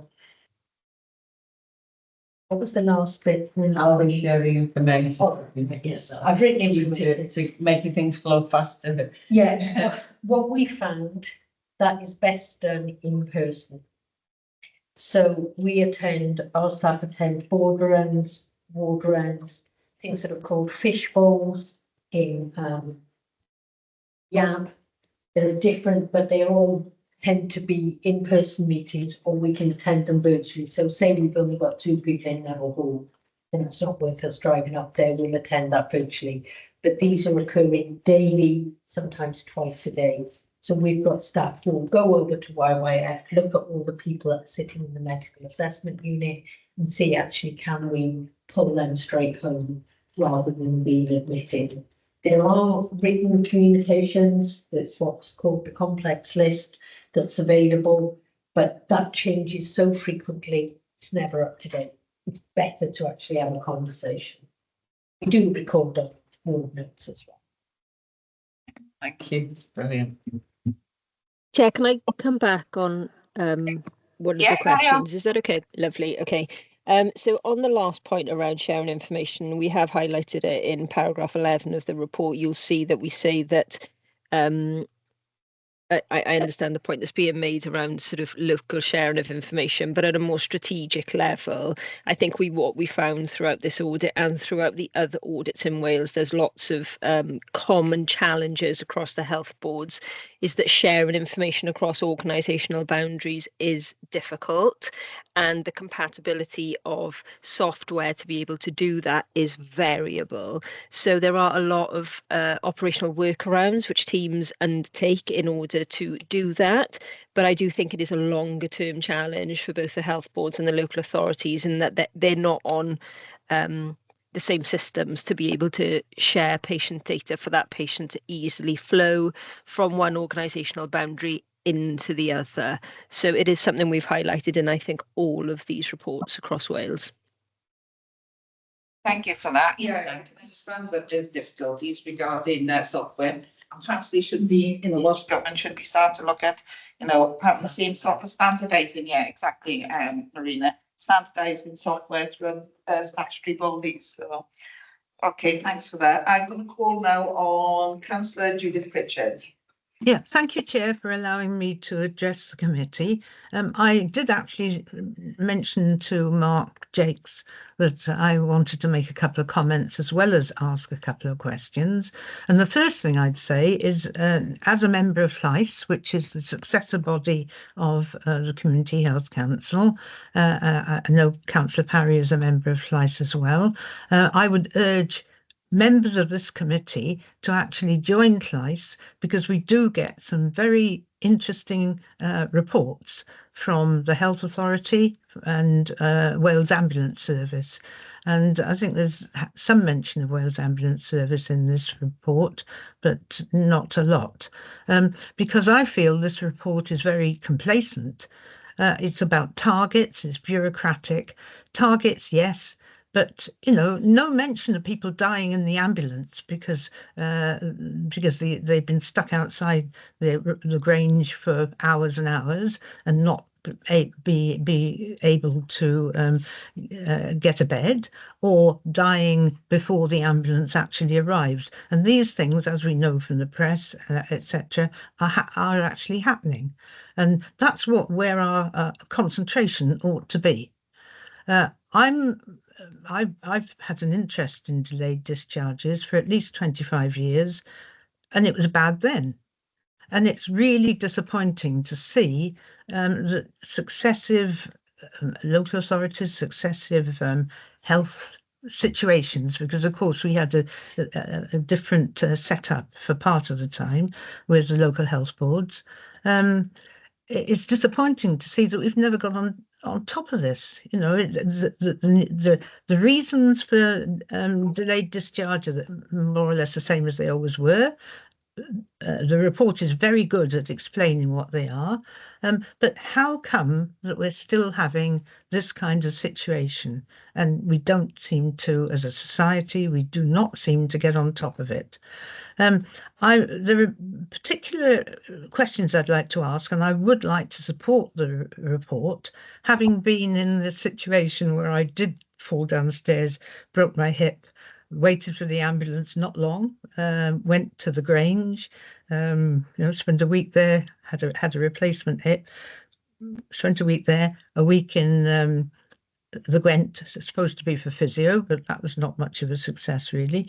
It was unnecessary. I do think that there is, we should do something about risk assessment, because once you get into hospital, they've got you.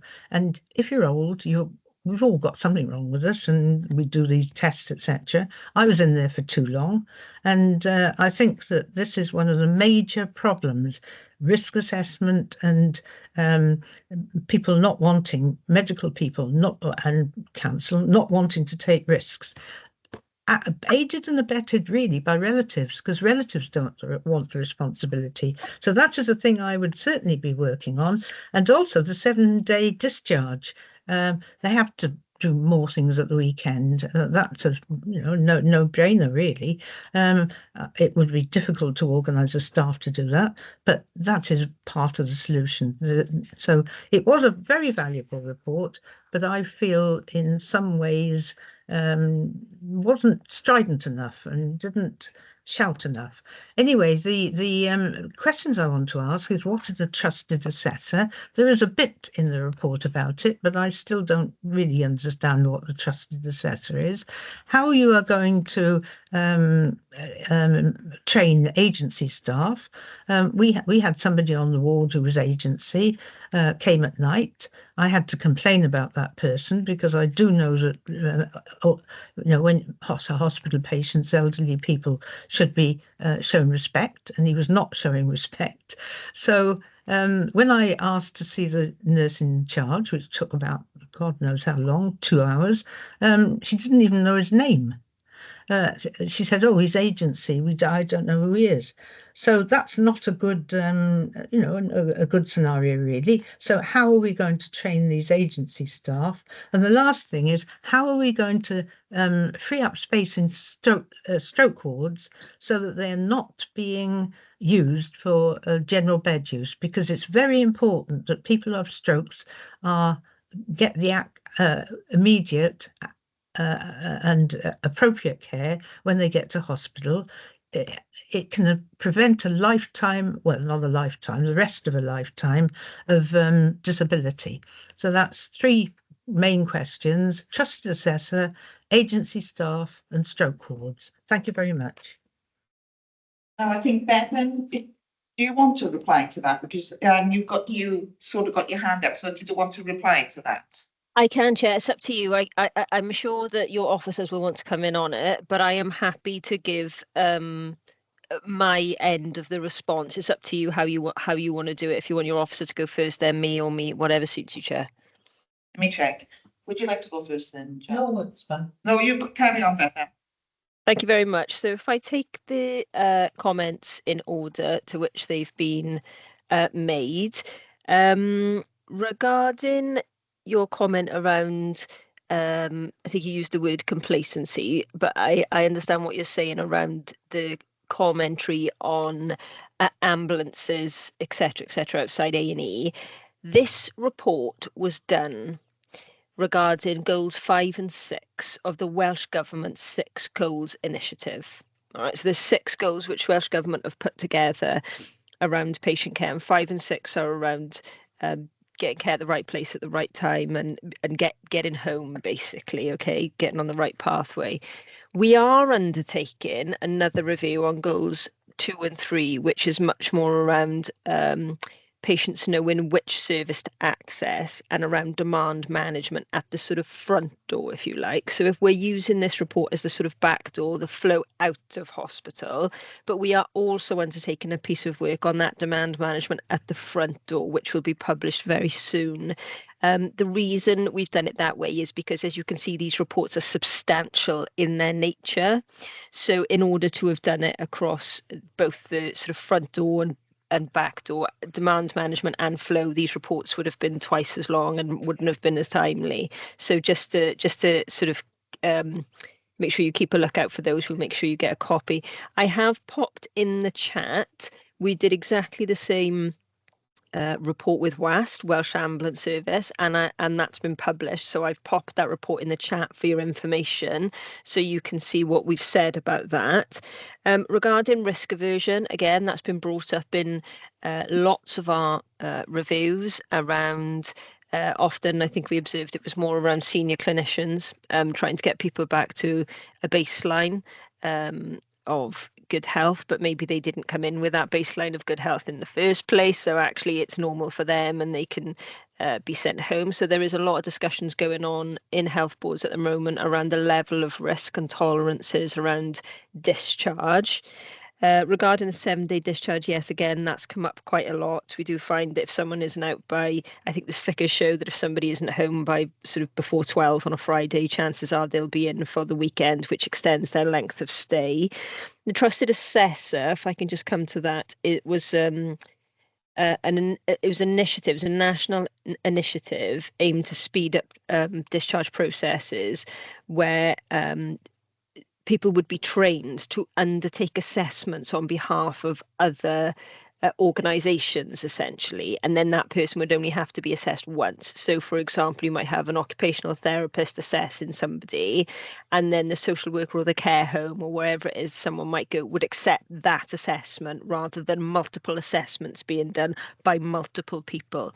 It's been successful in some areas, it's been less successful in others. I think it's very much around training and how you embed it and how that is recognised then across wider organisations, including the private sector, such as care homes. Regarding agency staff, again, that has been an issue which has come around. Our role here in Audit Wales is around proper arrangements and use of resources. So this is a very arrangements heavy report because we look at the policies and procedures which are in place, both joint policies and procedures between the health boards and the local authorities and those individual ones.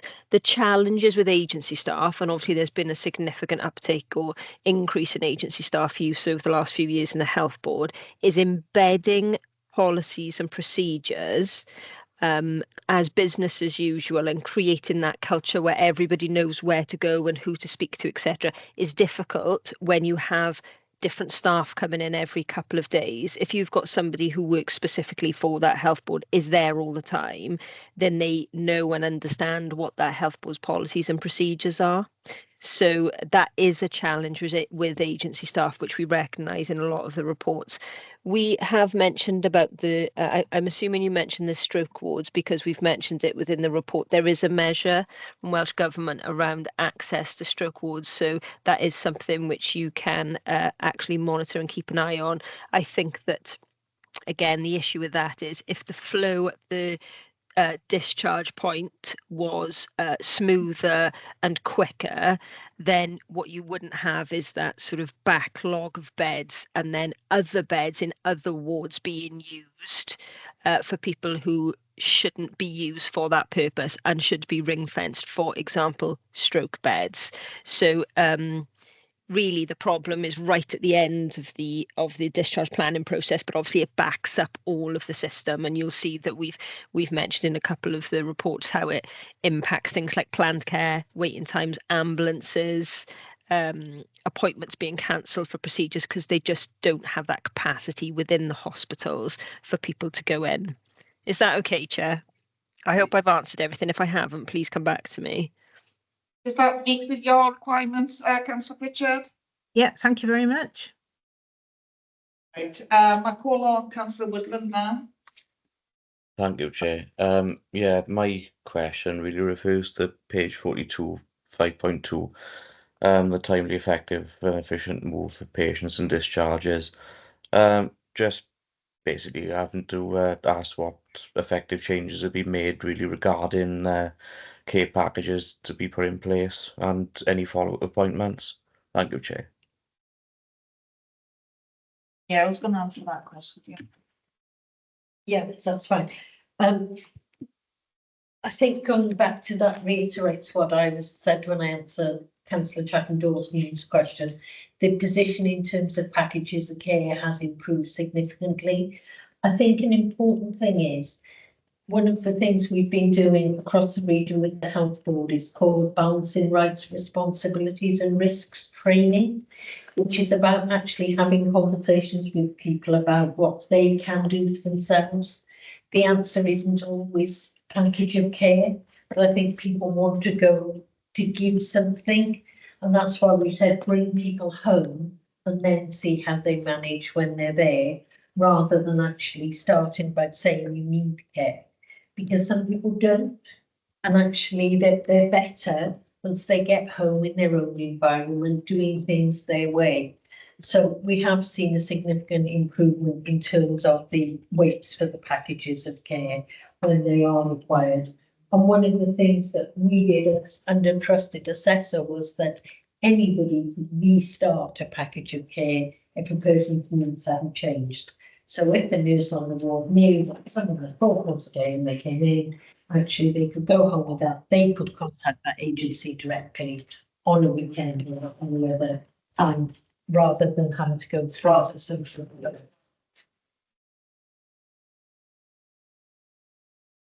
Sorry, Chair.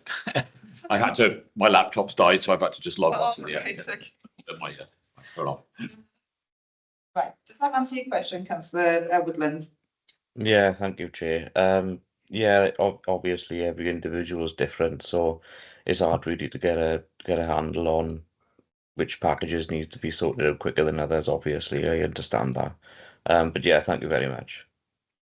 That's okay, Councillor Parry. Oh, thank you, Chair. Quick question for you, Bethan. I note on the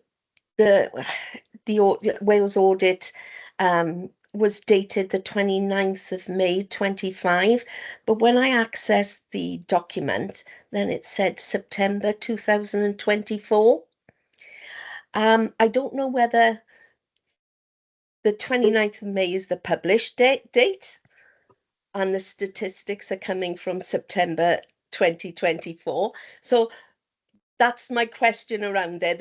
I thought that we had received an old version. So this is why I went to have a look. So is the published date the 29th of May 25, or are the statistics up to date to the 29th of May? Thank you very much for your question. The draft report was sent over to the Regional Partnership Board for clearance in September 2024. In order for sort of, natural justice and clearance, it does take a bit of time to clear these reports through the RPB meetings, because all the appropriate people have to be in the room for them. The data within the report is up to date as of September 2024. What you should see within the report is where we've produced data, there will be a time frame at the top. It'll say what that data relates to for the period. It did take longer than we would like to clear the report.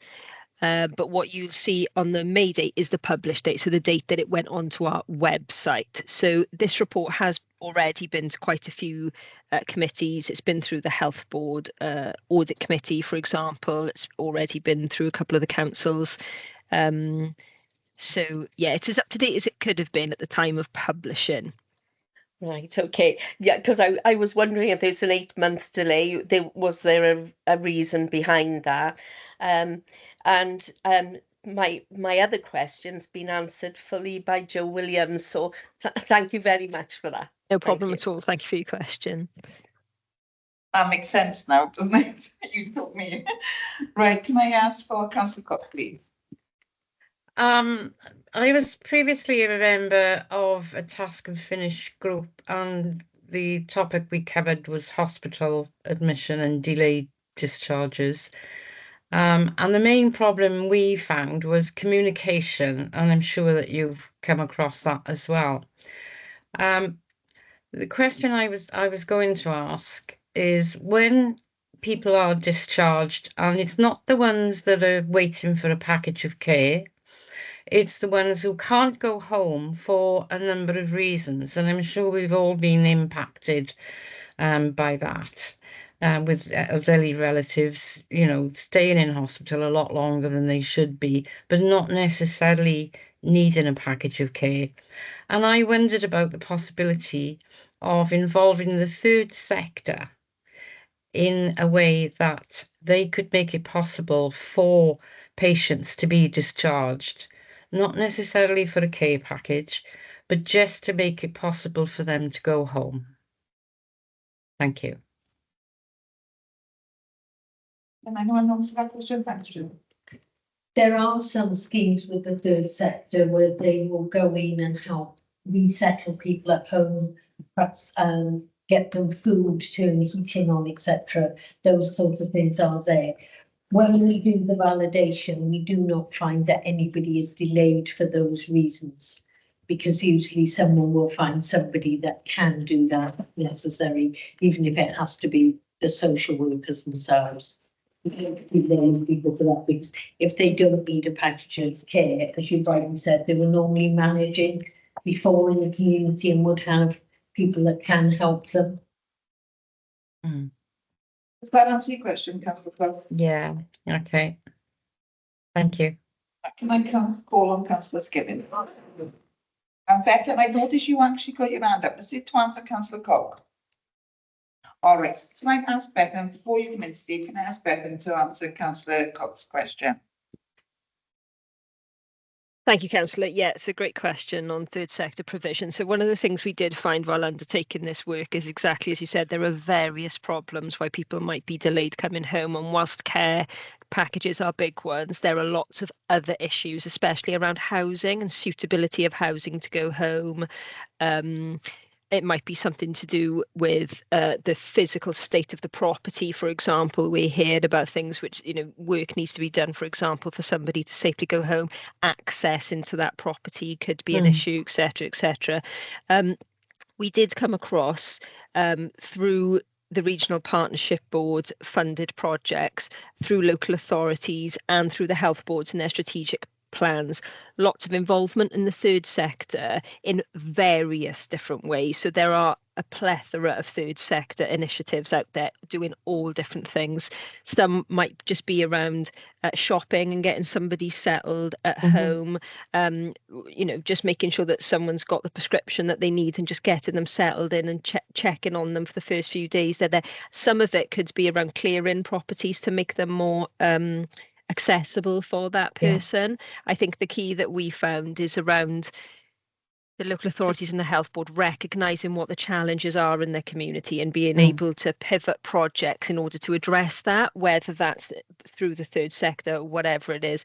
And the other key around that is making sure that the people who are on the ward, whether it's discharge liaison nurses, social workers, etc., know where to go to access those projects. So there could be quite a lot of projects out there in the community run through your local council for voluntary services, for example. But you have to make sure you have an up-to-date database in order for those staff to be able to pull on that resource in the first place and make sure it really forms part of your core offer when it comes to people who need to come home. So I think it's just something that needs to be included in the planning and needs to be included in that directory of services to those people who are going to use it, including local councillors in the community who, you know, can know about bits and pieces that are going on in their wards. Thank you. Okay, thanks for that. I actually do that job already anyway. Shopping, transporting. Anyway, calling on councillor Skibbins. Yeah, thanks, Chair. I don't think it represents a requirement for me to declare an interest, but I have had to do quite a bit of research in this area related to casework I've been involved in, and particularly on the relationship between the private care facilities and the National Health Service. In general, this is frequently regarded as a poor relationship. It's not a joint approach, and it's regularly reported as almost parent to child, yet we want the private sector to help with the load on this one. So, you know, I welcome the report, and any activity in this area is very important. But I do think we need to be completely honest on what the relationships are like out there. There does appear to be a lot of initiatives in England around this issue, and some are successful, and I think Wales is well behind the curve on trying to deal with this in the last few years. Moving on, have we got a discharge team, and most importantly, a responsible person at each of the locations, which is identifiable? So they are responsible and accountable if somebody is discharged and they're not up to it, and vice versa if they're there too long. We need that direct accountability to a responsible person, which again in England they seem to have recognised. You mentioned access to records, and that is a major issue, particularly when we're moving people from the public to the private sector. The private sector have to send in detailed records and medication and glasses and teeth and all the rest of it. Yet when the discharge occurs, they haven't got virtually any information coming back, and often some of those personal items coming back. And quite regularly, it's been reported that the phenomenon of a late Friday or a bank holiday or a holiday period discharge, well past 12 o'clock in midday, is happening, where the person arrives in various states with no medication, no information on their diet or feeding, glasses missing, teeth missing, no records, and so on and so forth. And sometimes in quite a poor condition, and the private carer then has to rely on either trying to get a GP out, or usually, if it's a weekend, on the district nurse services, which are totally oversubscribed. Or there's a readmission back to hospital. So I think we need to be totally honest, is that the case which I've been involved in, you know, there's still an awful lot of work here to do, but it's mainly about the relationship between the private sector facilities and the public sector facilities. Thanks, Chair. Okay, I don't think there was really a question in there, just more comments, wasn't it, councillor Skibbins? Sorry, Chair, what was that? Oh, yes, I wanted the discharge team, didn't you? Sorry, I do apologise. I'm wary of the time getting on now. I don't want to suspend or take a vote on suspending standing orders. So if we can wrap things up. Jo, would you like to answer on that one? In terms of discharge teams, obviously the discharge is arranged by the health board. Only the health board can discharge someone from hospital. We have discharge teams of social workers with team managers, service managers, etc. And everybody does hopefully work together to facilitate a safe discharge. If one doesn't occur, we can raise an inappropriate discharge. If it is more extreme, it can be taken to a safeguarding board, or the health board can report what they call a day text. And all those have to be addressed and reported on for the learning and to make sure that safe arrangements are now in place and people are protected. Okay, thanks for that. Is that okay for you then, councillor Skibbins? It doesn't. Well, the point was that we need accountability of a responsible person, and quite often in these cases, with that individual cannot be identified. So if somebody is discharged when perhaps they shouldn't be and has to be readmitted, quite often we cannot go back to that individual. that responsible person to deal with the issues that has been raised. Anything else you can add on? I think you're obviously talking about a particular case, Councillor Scribbins, and in which case I think you'd have to go back to the health board to establish who the discharging clinician was, if you're saying that the discharge wasn't medically safe. Yeah, absolutely, and it's not an individual case. There's been several reported issues like this when I've been doing some research. Okay, thanks for highlighting that then, Councillor Skibbons. Obviously, there's somewhere along the line that there are failings. I'm going to wrap things up now, and the recommendation is on page 42 of your packs. And it's 3.1. It is recommended that scrutiny review and note the report as presented by Audit Wales. And thank you, and apologies again, Bethan, for not calling you in. I wasn't aware you would be needed to be called in. Right, we'll go on to item 10 now, Sustainable Communities for Learning. Update Pasabellin Primary School, ages 109 to 114. Can I ask Councillor Carol Andrews, please, to bring that report? Thank you, Chair. So the purpose of this report is to update members on the Sustainable Communities for Learning Ban B proposal in respect of a new replacement Pasabellin Primary School on the existing site. Members are asked to endorse the recommendation that an additional £1,064,452 is set aside from the authority's unallocated capital grant, and £700,000 is set aside from the authority's education core capital basic need accommodation in respect of an identified increase in financial contribution required to complete the project. Cabinet approved the proposal for a new replacement Pasabellin Primary School on January 26 in 2022, and the new school will aim to be net zero carbon and provide integrated childcare facilities. The project, initially budgeted at £20,483,000, is now estimated to cost £23,256,812 due to further site investigations, design confirmations and inflation in the construction sector. Welsh Government will contribute £14,753,000, while the authority's revised contribution is £7,494,452. The recommendations in 3.1 ask members to consider the information contained in the report, endorse the recommendation that a further £1,064,452 is set aside from the authority's allocated capital grant, and £700,000 is set aside from the authority's education core capital budget in respect of the authority's financial contributions to the Pasabellin Primary School proposal as part of the Sustainable Communities for Learning Ban B programme. And we have officers here to answer any questions. Thank you. Okay, thanks for that, Councillor Andrews. Before I make a boo-boo, okay, is Andrew West going to do a presentation? No. All right, okay. I don't have another slap wrist.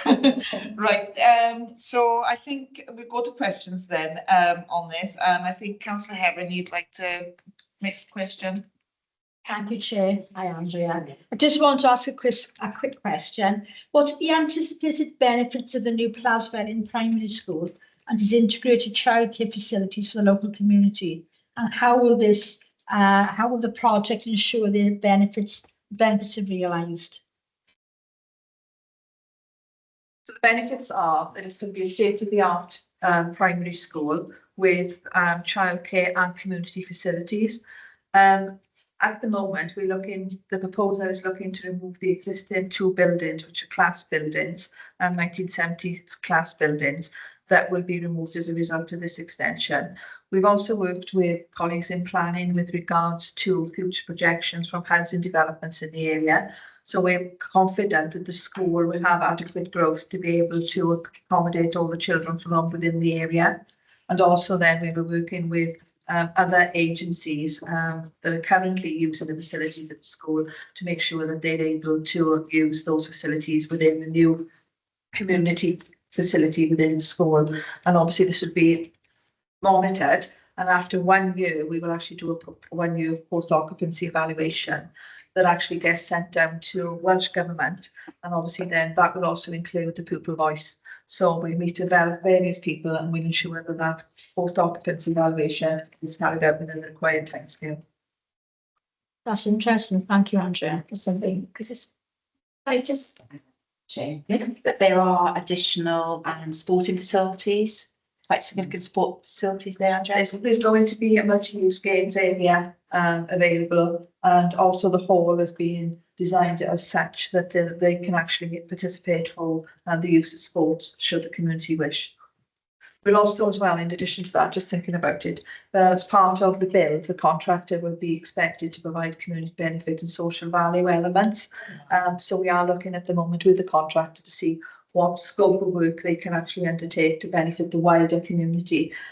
Things like they've suggested the company perhaps decorating the local old pensioners hall, you know, that type of thing, OEP hall. So there's various aspects as well, not just from the build side of things, but the community benefit social value element of the build as well.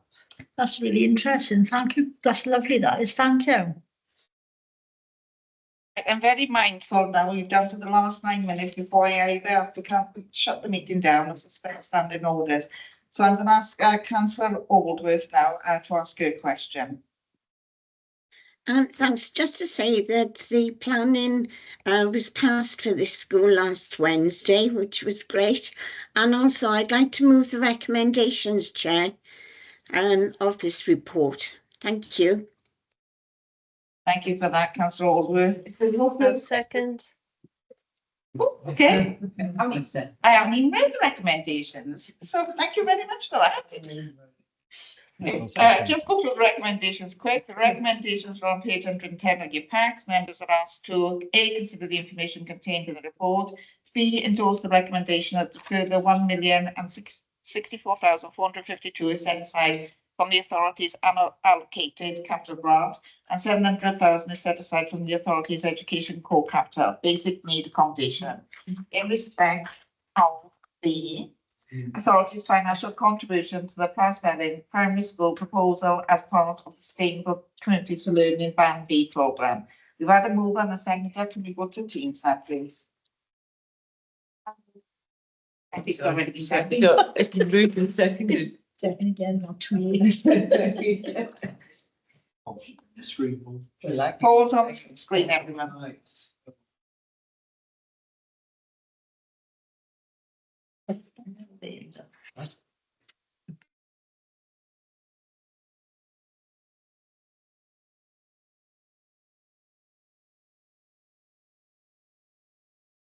So that's been carried, Chair, 17 votes for, 1 vote against, and no abstentions. Okay, thank you for that. And before we leave for this evening, this is my last meeting unless we get an emergency one now, because my esteemed colleague, Councillor Teresa Parry, will be taking over chair as from the 1st of September. My term ends on the 31st of August. So thank you all very much for all your help. And I shall see you at the meetings, but not in my capacity as chair. So thank you all. Good night, everyone. No staff.